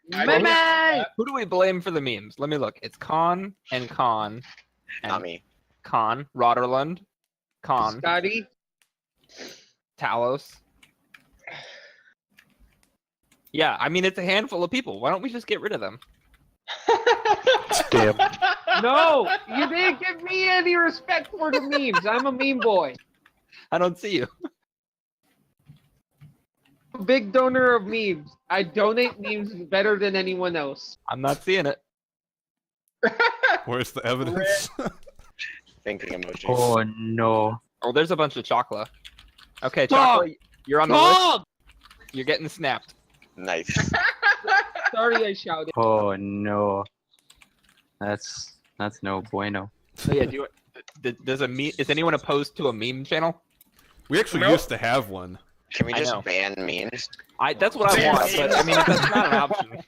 No memes allowed. Can't- This is a very serious place. You Are can't we blame Europe? memes. That's This is a you're gonna make it even worse. You're gonna make it worse than what it already is. Meme Banning is memes exile. is gonna cause a meme rebellion, to be honest. So, It will. Look at the EU. Look at the EU. And it will be crushed accordingly. so it, You know, the, it sounds like there's more support for just making a new memes channel rather than making a new text channel for Can- stuff. Can we Well, take it's a the same vote? It doesn't result. matter which one. It's just like which one. What do you want Ganunga Gap to be for, and the other I'd say- one? Because we're making a new channel either way, you know. I feel like you're unfairly ruling out the banning memers. It's definitely on the table. I support this idea. Yeah, I think maybe let's either sleep on way, it fulfills the same goal. The end result's the same. We end up with a text channel that can be for anything, and we end up with a meme channel. Yeah, so let's just Ultimately, let that's Ganunga Gap kind be of what I was this, and trying then to have a be. channel called memes that's clearly memes. Do you guys think it would be bad if I named the memes channel something Norse, or should it just be memes? I think it should be memes. Norse memes. What's the topic? Oh dear. Creating a memes channel. Memes. What do we name the memes channel? Memes. Viking memes only. What's then? What would Memes. Ganunga Gap become? Kanunga Gap is where we take discussions that aren't that we don't want Vest represent Sports TWA Mind. in a public meet hall. Ganunga Gap, Um, but just memes. So meet. so- Talus is life. Talus is life. Memes. I haven't been here for the whole discussion. Yeah. The but point is, meet hall is public. There's a lot of guests, and it Yeah, basically I know. represents WA. So we want to keep it PG-13 or whatever, and we want to keep arguments out of it. And so Yeah, people don't like I that know. their Kanunga Gap conversations get inundated with memes. I know. I would say because Ginunga Gap is already so known, and people are like, "Oh, it's the void. It's where memes come from." Blah blah blah. I would say keep that the meme channel, and then make a new channel, and also don't allow images in there, and then you won't have a problem with memes. Yeah, good idea. Because you I can don't actually. really care. That either was way, the that first works. thing. That was basically the two things we're going to decide: is do we make a new channel for chat, or do we make a new channel for memes? Is sort of the Yeah, because people already know of Ginunga Gap as the memes channel, not really the serious discussion channel. I Yeah. would say new channel that is text only for a serious discussion. Can we call it Real Talk? Bet. Norris Real Talk. I was gonna call it Niffle Hell. Niffle. I'm gonna have to shoot that one down, Vest. That doesn't Don't make like any it? sense. Is it Niflheim or is it Helheim? Well, it's Niffle Hell. It's a place in Niflheim. I don't like it. Wait, no, it's not. No, because it's a place in hell. That's right. What? But it's. I think you're getting. Where too deep arguments into the go to memes, die. Vest. Well, It's where dreams It's go the to die. It's the lowest level of hell. It's perfect for non PG-13 discussion. Okay, make it so. What was my other idea? If we were gonna name it Norse, which I think would be cool. I mean, it doesn't have to be, but I think it would be cool. I sent this to Solid. I'm looking through the PMs. or it could just be Odin's Mead Hall because it's a second Mead Hall. Oh, Vingolf is a hall, I think, in Freya's domain, which is like the Hall of Friends. We're all Are you friends trying here. to rename Mead Hall, or are you looking for an alternative? Mead name Hall to sounds Niflheim? like where drunk people would talk, and that's definitely not PG-13. That's so PG-13. Basically, Have you ever heard a drunk person? the summary of what my proposal was an adult version of the Mead Hall where anything basically goes. Right, and that's what Gununga Gap is supposed to be, but since it's so many memes, we're just gonna make a Yeah. new channel for it. So it doesn't necessarily have to be like super inappropriate. Just I don't know about you don't have calling to it worry adult. about I think most of the Mead Hall conversation is adult. It's just not. The point is that it's casual. yeah. I Yeah. think the distinction we should be making here is not adult, it's serious topics that don't need to be interrupted by Or inappropriate. or inappropriate. Yeah. Yeah. Because Which- like yeah. okay, Khan and I were basically talking about fucking aliens in the Mead Hall. Is that So allowed? Wait, what? At Vest/Soleil. Is that allowed in the meat hall? I would Well- so if what I said at the time was that if you look at the rules, it would be hard to argue that that's not allowed. Like I understand why it would happen because it's not really said that that's like strictly against the rules. So we would have to add Yeah. something about meat hall is only for PG-13 or mature, respectful, some kind of language like that to make it clear because I don't think it was. There used to be a rule in the handbook that said that meat hall chat had to be PG or something, and I think somebody complained about it and I removed it or something. I don't remember exactly. Okay. But yeah, we'd second have to question. add to the handbook some more language about what you can say in the meat hall. But I think my thinking is that would be something that goes in this Niffle Hell or whatever text chat. rules or not, should they be talking about that in meat hall in text? Do you think it makes us look bad? Just your yes, personal I opinion. think that should go in. That would go in this proposed new chat. Would be my thought. yeah. I just Enough wanted- people were let the press- telling Khan and I to stop that I feel like it should be a rule and we should do something about it. Okay. Because, like, I didn't really want to offend anybody. I didn't want to break the rules, hence why when people were reacting, I wasn't sure if I was breaking a rule and I had to double check the rule book and didn't really help at the time. I mean, Or I'm an introverted person, and so like Or you discussions cannot. like that throw me off. And I know there's a lot of people like that. Like it's not that like Yeah. I've never heard that before. It's like a lot of people just feel like there's nothing to contribute to a conversation like that. Or you Yeah. cannot talk about fucking aliens. Yeah, Well, you could just keep if it you in. want Bottle it to, up. there should be a place you can. Yeah, I don't want to like totally censor people, you know. Like I want people to be able to like have fun and Yeah. not feel like they're super controlled. But at the same time, I just think having a place like the Meat Hall, which is our public face, which is kept kind of cleaner, is a good idea too. Vest, I think you made a good point for calling it Niflhell, and then you jumped off of that idea. Wait, how did I jump off of it? I thought you were looking for like an alternative meat hall name. Well, yeah, I was gonna call this new channel Niflhell. Oh, I thought you said you were gonna call it Freya's Meat Hall. No, did somebody else say that? Maybe because I was saying where Vingolf is. That was the other name I was thinking about. Niflheim. Okay.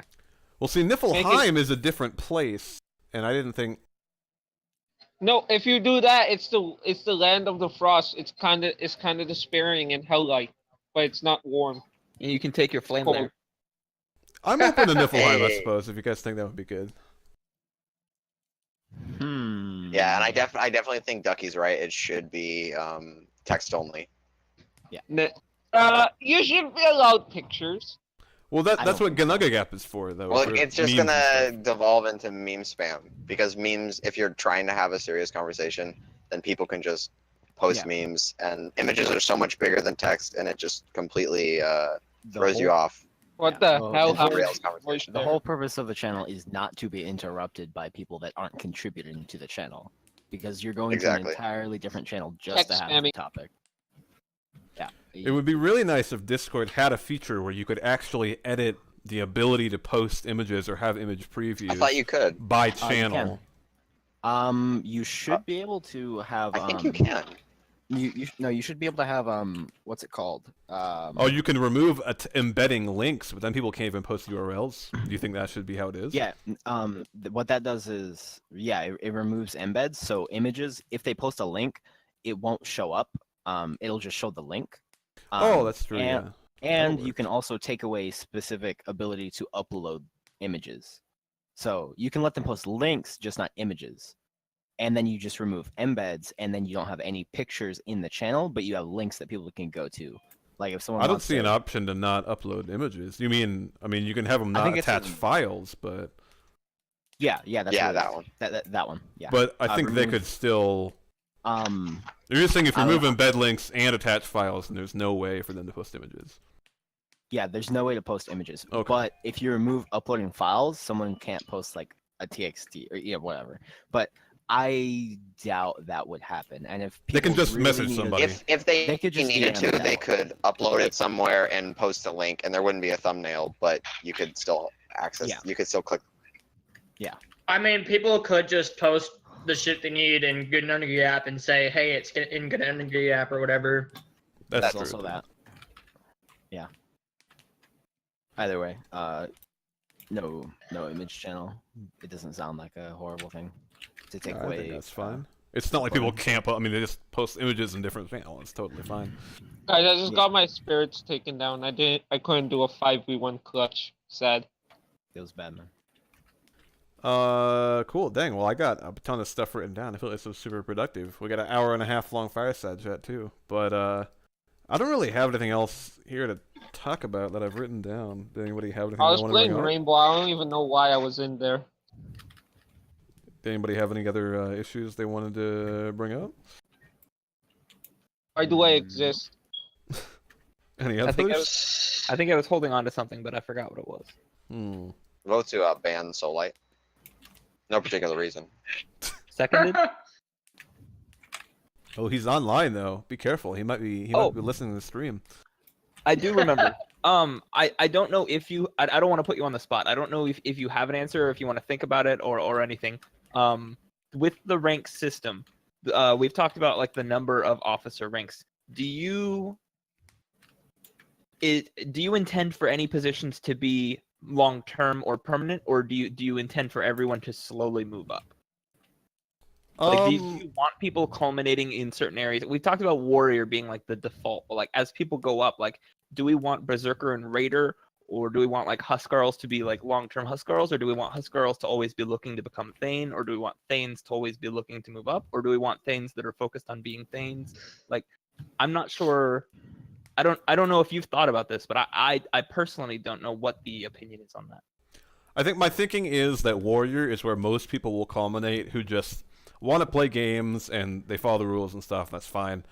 And then I think Raider, there's going to be a distinction of you should be like reminding people about the rules and that kind of thing. Like you should actually be making an effort to kind of be responsible with that stuff. And then Berserker is where we're actually helping with the leadership aspect of the warband. So I guess my thing is people would culminate at Warrior, and probably the only other spot I could think of where people wouldn't be moving up would be Huskarl a little bit if they like running their warband and we think they're good at it. And like if people want to get promoted, and then I don't think that being good at running their warband should be a penalty for it. But I could see people culminate at Huskarl because they like doing it and they're like, yeah, this is fine. And Thane, I think, would be the other one because Thanes, as they kind of are working now, is each one has a specific purpose. So maybe that's just what they're good at and that's what they want to do, so they wouldn't go up there. I think those are the three spots I could think of where people would be culminating, but most people would be Warrior, and then there might be some people stopping a little for extended period of time at Huskarl or Thane for those reasons. It's kind of my thing on it. For a couple of the other warband people and I have talked for like Berserker being like the first position that actually has duties. Should we be guiding people from Raider into Berserker, or should we be like, well, because I mean my opinion's been I have Ricky, he's my Berserker, he's great at everything. That I don't feel like if I added more Berserkers it would improve the warband much, since I think that he's more than capable of doing everything I need from a Berserker. But should I be doing that anyway to promote people? Like should we value the people over the duties, or the duties over the people? Do we promote people if there's nothing for them to do? Yeah. Or do we try to create work, like expand the amount of work that we need done in order to give these people an opportunity to shine? I guess my thinking is you can bring it up in the all thing, like, hey, I've got this guy, I think he should be a Berserker, and maybe talk to some of the other Huskarls, like, about a transfer. Like, okay, this guy would be a good Berserker, but I already have a great Berserker, so does somebody else need one? I think that just happened. I can't remember who we were talking about. I wasn't sure if we should do that for all of them, though. I thought that was kind of a one-off case. But I mean, that is a good. I can definitely do that. Yeah, no, I think that's bound to happen again. I don't think it just applies to Berserker though. Like, I don't know. I feel like as we go on, it'll come up with the officer ranks as well. Yeah. Make me draw. Right now they're pretty thin, but. Yeah, I guess probably would deal with it just on a case-by-case basis, like, because definitely I can understand not promoting somebody to Berserker in your warband because there's nothing for them to do. I think that's understandable, and that if that is the case, like, they deserve it, but there's no spot, we just talk to other Huskarls, talk about it in the border review, and spread the word around and see if there's another place we can put them, and if we're just full, then, I mean, I guess there's nothing to be done about it. I think I'm also trying to ask, are we going to end up with bloat at the top after, let's say, 2 years? Like, if me and Pato and Bjorn, if we all end up being Thanes or Jarls after a year or two, like, are we going to keep having to expand the amount of things that we're trying to do, or are we just going to say at some point, okay, Skull, you're good where you are, please just keep doing what you're doing? Like, should we all aim to move up, or should some of us look to solidify where we are? I think that depends on the person, and depends on what WA wants to do. Yeah, I think for sure there will be some people who stay where they are or close to it. Like, I definitely think with anybody who's an officer, like, I would look for it to be a discussion between them and the Jarls and stuff. If they really want to move up, then I think that we should try to, like, us at the top should try to make sure there's opportunities for it without just, like, creating dumb busy work or something. But, like, I wouldn't want people to feel like they're trapped, like they can't get promoted if they want to and they're worthy of it.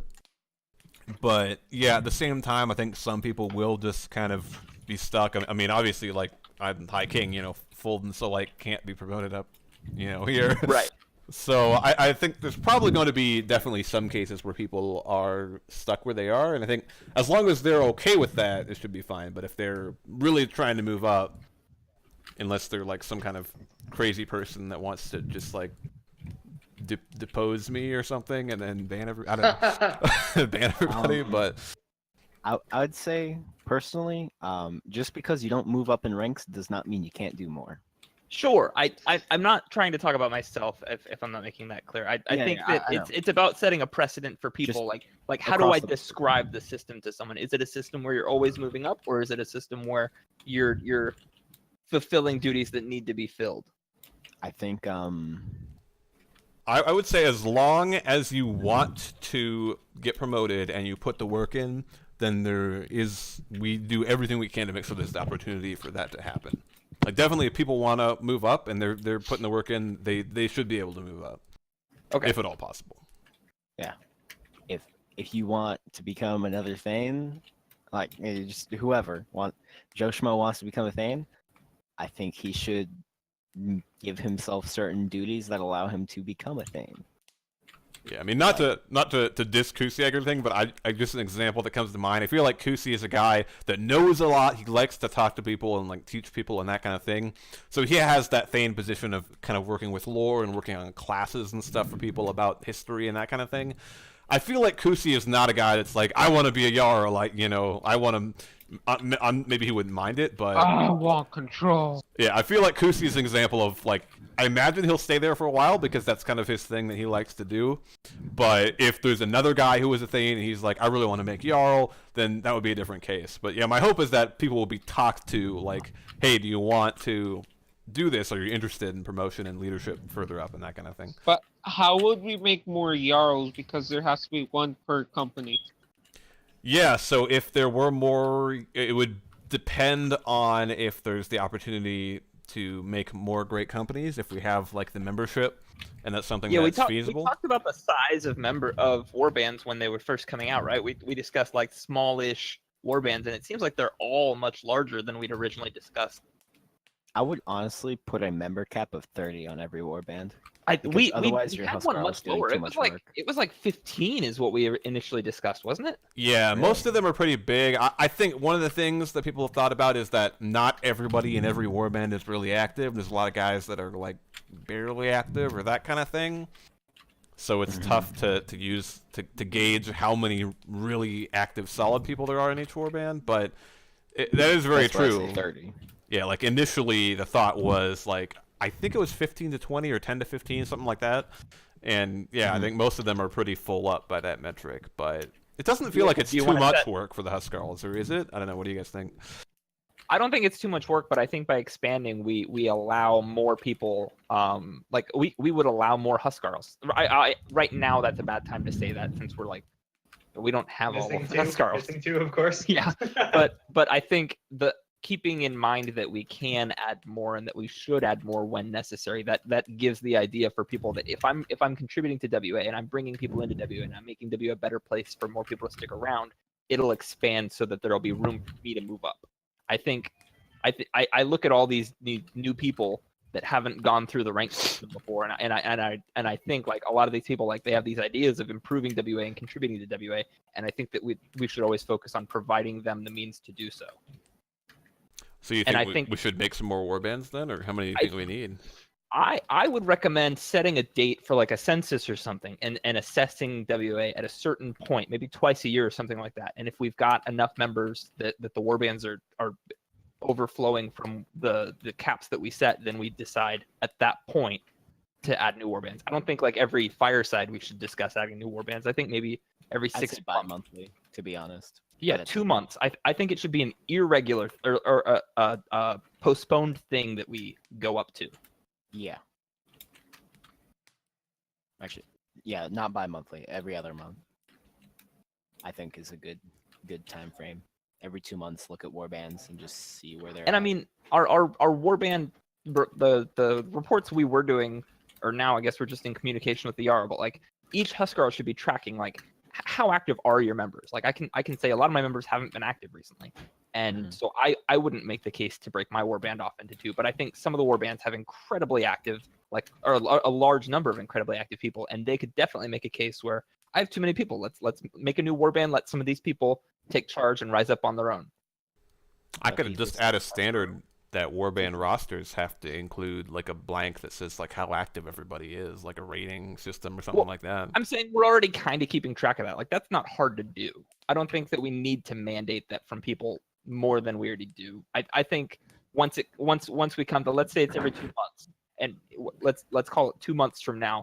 The Huskarls can sit down with the Jarls. We can have like a private fireside or something. You can say, how many active people do you have? How many do you want to send to this new warband we're creating? And let's say out of all of WA, we've got 17 extra people past the caps of each warband. Then we just add one more warband. Well, it doesn't really matter if one of the great companies has 4 and one of them has 3. But if we want, we could really add a third company if we're adding too many warbands. And that creates a position for a new Jarl. That creates a few new Huskarl positions. That means that we've got to be active, and we've got to be hands-on with bringing up new leadership. I'm done with that. I think the reason that we haven't made more yet is we haven't felt like we have enough officer candidates, enough people to lead all of them. I can start grabbing some of my members and like pushing like, hey, I really need you to take on some duties if we've got the opportunity for that. I've felt that we don't have enough duties for the people that I think could hold those duties. But Still, I mean, have I it's told hard you for me that to I'm say that because interested? recently my people have been in there. Wait, what? Got cut off. Scotty, Can were you you saying repeat that? something? Make me Jarl. Yeah, we can make him a Jarl. I mean, why not? Yeah, totally. The great company won't be called memification of memes. Yeah, Monka ass. he's got my vote. Make Well, more hiking, to be honest. We do have a few Huskarl Actually, let's vacancies make Ricky. already. Let's make Ricky that. He's Really? been I wanting thought you it had for a one. long time. Can we have Ricky become Jarl? We'll just make Ricky High King and Vest can bump down to Jarl. I have never asked for such a Yeah, thing. Hey Vest, come be my Jarl. You've had your turn. I want more It's his interaction turn. with Vest. Let him be my Jarl. Huh. Actually, I have a great question, Vest. In the words of the noble Lasund Sindar chant. What the hell? Great question. If we created a 7th warband, which company gets it? Because I assume that instead of one warband splitting into 2, you'd have several people from each warband converge into one. That would make the most sense. Oh, sorry. Did Chocolate originate that? My bad. Misattributed quote. Yeah, I believe. Oh yeah, that's totally mine. I don't remember if this is in the handbook right now, but the thought was each great company would have 3 to 5 warbands, but we could look at just making a new great company and making 3 warbands the cap. I kind of feel like 3 is a decent cap for the great companies. Yeah, because that's like between 50 and 100 people per Jarl, which seems like a good number. Yeah. Okay. I like that, yeah. Originally, it wasn't in the handbook, but it was in the document you published when we switched over to the warband system. That there'd be 3 to 5, but I like the 3 number. I agree with the 3 number. So would you want to create a new Jarl for one warband? I think that I would it might be split- worth splitting warbands harder, so not lowering all the warbands down to their cap, lowering Okay, them farther put them than that, closer so to that they their all have minimum. room to, so that they all have room to grow again, because otherwise you're going to have to move members like constantly. That's a good point. So when we create warbands, we should only ever be adding like 2 or 3. Don't just pop out one new one. Or skim harder from the other warbands. Okay. Yeah, sorry, we're saying the same thing. Yeah, you're right. All right. Not hop in the other one. Phil left. Yeah. All right, sweet. Okay. I would pull more than just 1 or 2 members from each warband if you were to create a new one. Yeah, bump them closer to their minimum than skimming down to the maximum. Like empty the cup, let it refill. To Yeah. give a cautious hand to all this new warband talk, I do think it is more important that the existing warbands gain more of an identity before we go creating more willy-nilly. That's also true. Just want to put that out there because we are talking about this quite a bit. Well, why would? Well, then the people would then identify more with their warbands, and then you'd split them up further, and then they wouldn't be with the warband in which they identify with. Yeah, that's a weird Well, juxtaposition. Like, but hey, I the really thing want you to like is- this thing you're in, but I also want you to be ready to get the fuck out. That's why you'd skim specific members, and I think you would leave it up to the Huskarl who they would be fine with leaving the warband. Like, Un's favorite probably has a couple of people that don't even know that they're an Un's favorite. You know, whatever, right? They might have a member, what? like What's we their might have a favorite? member or two, like I don't know, Chocolate, who we could just put in warband number 7, you know, and they look, probably wouldn't even notice. Ducky. Un's There's favorite our might be a special case. yeah. New warband is called Thor's Hammer. Wait. You could look at it sort of Yes. like colonies in a way. It actually takes somebody like a berserker or something and a bunch of the people they play with and put them in a new warband, and maybe that new warband would be like really similar to Un's Favorite, for example, because they have all that, you know, stuff that they identified with as part of Un's Favorite, and even though they're in a new warband, they can kind of carry it on maybe with their own spin on it or something. You can And look at it just that way. cultivate the. I think The that's only definitely the ideal way problem to do it. that I see with Or we that, can make it all a communism state. You know what? I think this is all kind of just a plot to get you guys to eject me from Un's Favorite. Un's unfavorite. So- That's what it is. Are you plotting against me right now? No, Ducky, we're a package deal. You're not going anywhere. Oh, well, I kind of wanted to, but okay. Okay, cool. Yeah. We could That's- even look at, for example, like let's say we got 2 more warbands that are all Warframe-ish, then we could move them, or we could switch some warbands to different great companies, possibly, to if some of the warbands kind of share a common identity. Yeah, we could put all those disgusting Warframe people into just their own warbands and let them, like, maybe create a new Discord server for, like, get them out of here. Okay then. I Yeah, then in 3 years we'll see who has the higher member count. Right. I- Yeah. I'm We can not call it the planning a Eisen rebellion with his Dim. favored. That's not what's happening. That's good job, Pato. Is that because you're not going with them, or because it's not happening? That's not happening. I know that's not. That's my name. That's definitely isn't going to happen. But in all seriousness, again, Let me make I a warband Loki's Curse. Pato's not a That's a traitor. good name. let me reiterate, I never wanted Un's Favorite to be the Warframe guy. It just happened that way, and I dislike that fact. It's gonna I naturally accept happen. it. when you're, like, Maybe putting someone into your own posted in the Warframe forums. Yeah, no, that's going to be the natural result of people recruiting into their own warband. Is your warband is going to have people to play your game, and so if you and several Yeah. people are specifically playing one game, that warband is going to recruit people on that. But game. unfortunately, now I'm losing people Now that are transferring for to. instance. Well, people are transferring out with good reason. They have no reason to interact with me or us as a whole, because I don't play. I mean, I do play other games, but they're small games. I play with Ducky and Lamas. It's Wink. it, Games. it's just it ended up that way. I dislike that fact. It kind of sucks because now I'm losing people that I never interacted with. I should have, but I don't have anything in common with them. And now it ends up being Warframe. I think that's going to be the natural result, though. Yeah, I think it I may don't be like that, though. inevitable, and we That's may just just natural selection, Pato. we may just have to work really hard to make sure people are still interconnected, even if the warbands are becoming game specific. Because I know I talked about how I didn't really want that to happen either, but I think yeah, it probably will just happen. I don't know that there's a realistic way of stopping it. Well, Yeah, everything we're I doing is think you're encouraging right. that, and then we're trying to say, well, we want it to not happen. But like, It's true. Your recruits come into your warband. That is meaning that your warband will more and more. The more active you are, and the more you recruit, the more Warframe focused your warband will become. Just play there's no other way games, around that. Pedo. Just play other games. Just be Yeah, less Ducky. active. Recruit. Just- Wow.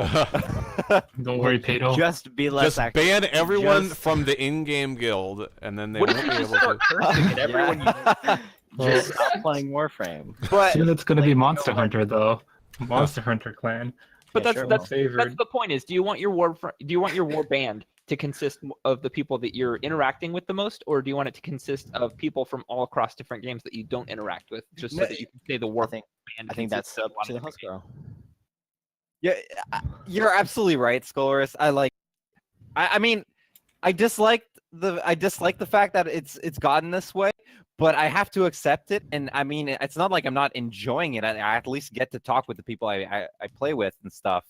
It's just that now I don't really have much of a reason to interact with any of the other war bands. I fulfill my Huskarl duties and stuff, but That's my one no fear. reason for me to there's no reason for me to talk to Ricky, let's say, because I mean he's your berserker. You don't need to I don't talk. want to talk to you anyway. Back off. Well, Stay away from wow. Heathen. That's my point. I just I'll never interact with this member because we don't play anything in common. I'm never like there's nothing. We're supposed to be a clan, right? It just. But I think you're right, and we've had this discussion a million times. I feel like we're weighing warbands becoming more game centric because I mean like I've been saying this since I realized this system was the way it is, and that warbands being game centric is going to mean that warbands aren't interacting with each other the way that we want. There's a few things we could do about that. Maybe let's say that you've got most of the Warframe players on yours. Let's send a bunch of the Warframe players, not one or two, but like a bunch of them to another warband, or maybe consolidate a second warband as the Warframe players, and you're put talking it in about member trades, like a pilgrimage. Not only that, then We're put gonna that other retake the warband Holy Lands in the other great company. That way, each great company has a split of the Warframe players, or the competitive league players, or the StarCraft players. Okay, question. I for you, definitely agree with Put that all because the that would Warframe help a players in lot. Loki's Cursed. Quick question about this: do you want these quote unquote member, whatever they're called, member trades? Let's say, say we took a third of Un's Favored and we traded them for a third of Kvasir's composers, right? And all of Kvasir's are league players or whatever, right? Are they Un's Favored people who are bunking with Kvasir's temporarily, or are they full on Kvasir's members? They're full on new guys. Like So they are becoming the warband that so they are they're now. okay. So they are permanently transferring. Yeah, I'm saying permanently. Okay, So I don't know if you want to do it like by branching. Maybe Ducky, you and Pato probably have a good number of recruits from each of you. So maybe you would go over to a new warband, or if we create a new warband, you would go and helm this new warband with a bunch of your Warframe players, whereas Pato would stay with the current warband with a bunch of his Warframe players. And now we've got two distinct warbands that have a large number of active Warframe players in two separate great companies. That way we're creating interaction between two companies, between two warbands, in a way that still fosters you playing with your recruits. Okay. Two questions then. One, what stops the other members of my new warband from just not playing with me and my recruits while I go and play with my old warband members? Like, if I take 5 guys with me to Kvasir's, what stops Kvasir's guys, who aren't my guys, from just continuing on with what they're doing and me just playing with Pato and his guys, and then Pato's new 5 or 6 guys playing with the old members, other than they don't share a warband channel? I think the people that you move should be people that play together. I don't think you should just pick and choose. Like when we made the war bands, I'm pretty sure that the membership was decided based on people that kind of play together, wasn't it? Yeah, that was the idea, and it's obviously really hard to do. Just be like, I think these guys are friends. We'll put them together, that kind of thing. But I mean, I think the Huskarl and the Berserker should have a really good grasp on that. Like, I know that these 2 guys play together all the time, and those 3 guys play with me all the time. And so if we're looking for 5, we'll just grab these 5 and send them off. And yeah, but the thing is, how are you, the problem is Warband 1 plays Warframe and Warband 2 plays League of Legends, right? Yeah. And you want to create co-warband play, right? And just bonding between warbands, not have them segregated. But it seems like you're just having warbands play with themselves like before, but with extra steps, because now we're in another warband. I think my ideal is that you get enough members that you create a second warband. Okay. I don't like the trading aspect. I think that the best way to do it is to get enough members to create a new warband. Okay. Second question then. Un's Favored offers perks to being in Un's Favored for Warframe players, right? There's perks, like we I invite like I'm probably gonna invite Un's favored members to come fish with me with my rare bait and whatnot before I send out an invite in Meat Hall, right? It's just they get preferential treatment because they're in my warband, right? Yeah, sure. And that's a perk of being in the warband. How am I gonna convince Un's favored member who is enjoying the perks of Un's favored to come and lose those benefits just for the sake of having another warband, just for the sake of it? You're gonna go to the other warband. You're Okay. gonna be the leader doing that. And Okay, the way that you're gonna but drop let's say I'm not the guy running the show. Let's say I'm just some Joe Schmo warrior, right? How are you gonna convince me to go to this other warband? Well, we should not send off individual Joe Schmoes. We should send them off with someone. Okay, so you planning want to me lead to them. like, so you want, well, yeah, I know you'd have a berserker leading them, right? But do you want me to just like pick 5 guys or 4 guys or 6 guys, whatever, and handpick them and say, hey guys, we're gonna go make a new warband and we're gonna do it right? Or do you just want me to take 5 Un's favored players who I know play Warframe and make a new warband? I think Like, that'll that's like- depend on the people you bring. Some people will be really interested in helming a new warband all on their own, and some people will be interested in just, we have a good guild in the game, and I'm just interested in playing with the people in Warframe.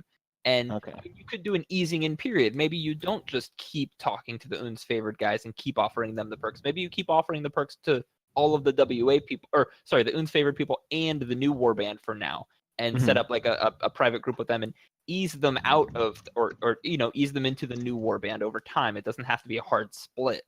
I don't know. I feel like there's a few ways that could be handled. Okay.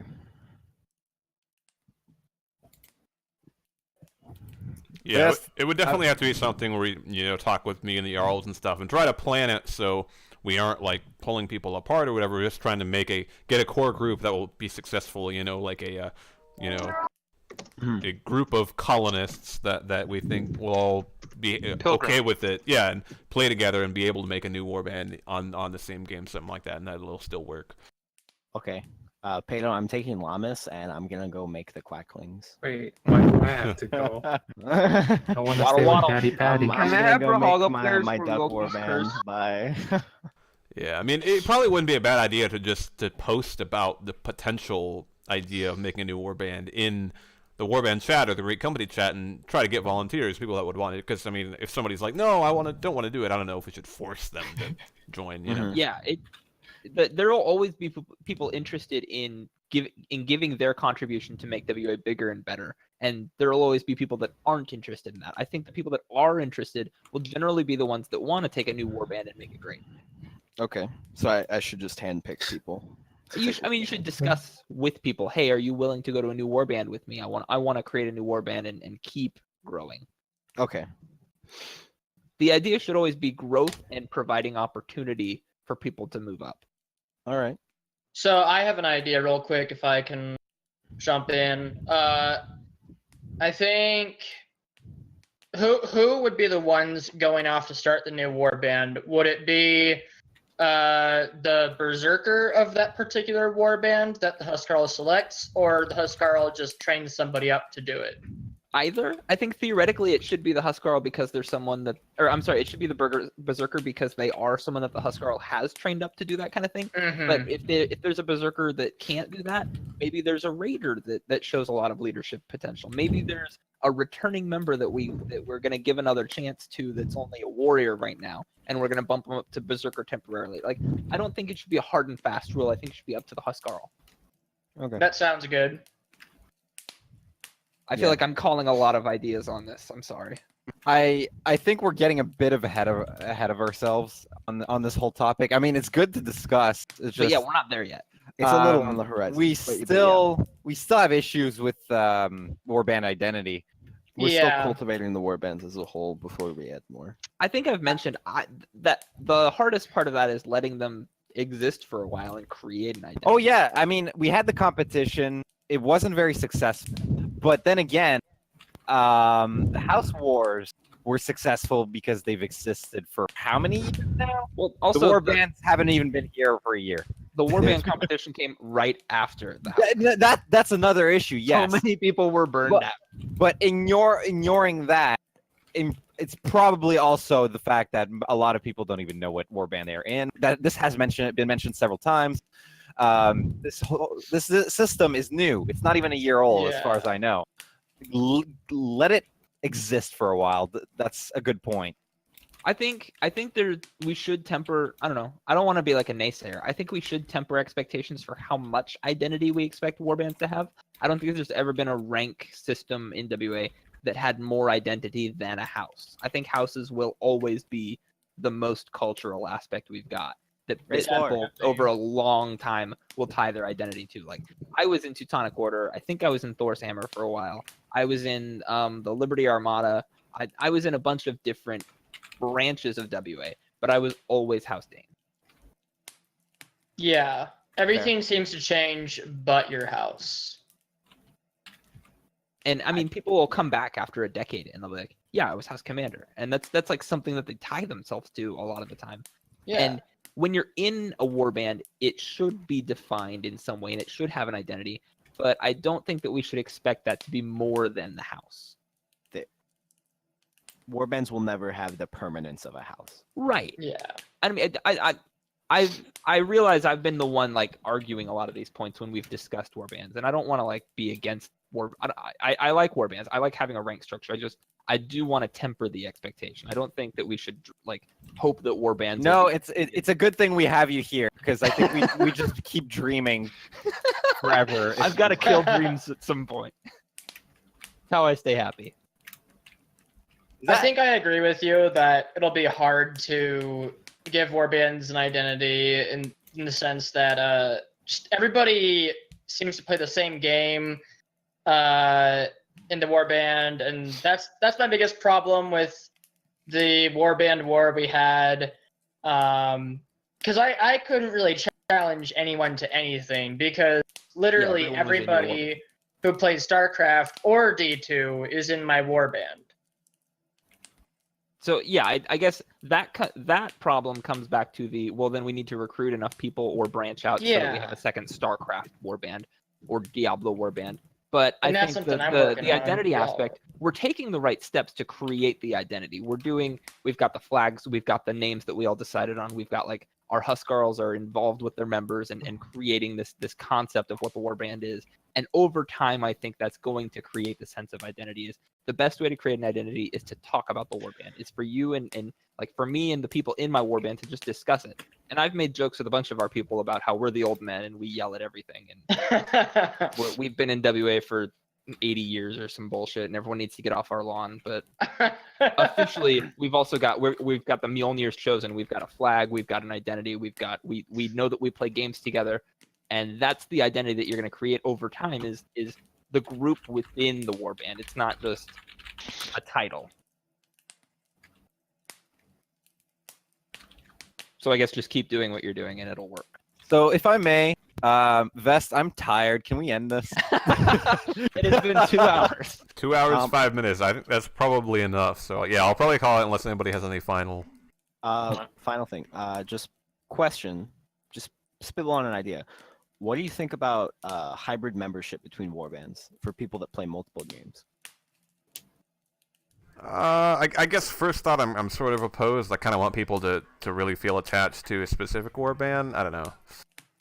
Mm-hmm. Or well, what about like subclassing? What do you think about into like a member trade for people that do play these other games? Like if we have a guy that plays Warframe and League of Legends and blah blah blah, should we maybe think about seeing if he wants to first, but seeing if he wants to go to another warband, to try and incite some cross warband play from within. I'm totally fine with that. I think anytime people want to transfer warbands, I know I've been opposed to it sometimes, but honestly, I think after some thought, like if somebody wants to change warbands, I think they probably should just be allowed to. Like, I think people should be in the one they want. Yeah. Like if they're I thinking that one looks good, that's already good. Yeah. Okay. I don't like that coming from you in there. Yeah. Well, I'm just kind of thinking about that because, I mean, that could potentially solve our problem of everybody in a warband plays the same game. So if people are frustrated about that, they could intentionally transfer themselves to other war bands. You're right. Send out the seeds. Yeah, that is one solution to this problem. Maybe just like I don't like the idea of I don't forcing it on know. people, but if people within the warband want to send that or want to go out like on a pilgrimage sort of thing, so that they can like, yeah, cre- if they're yeah, willing I think that's a to. very good idea.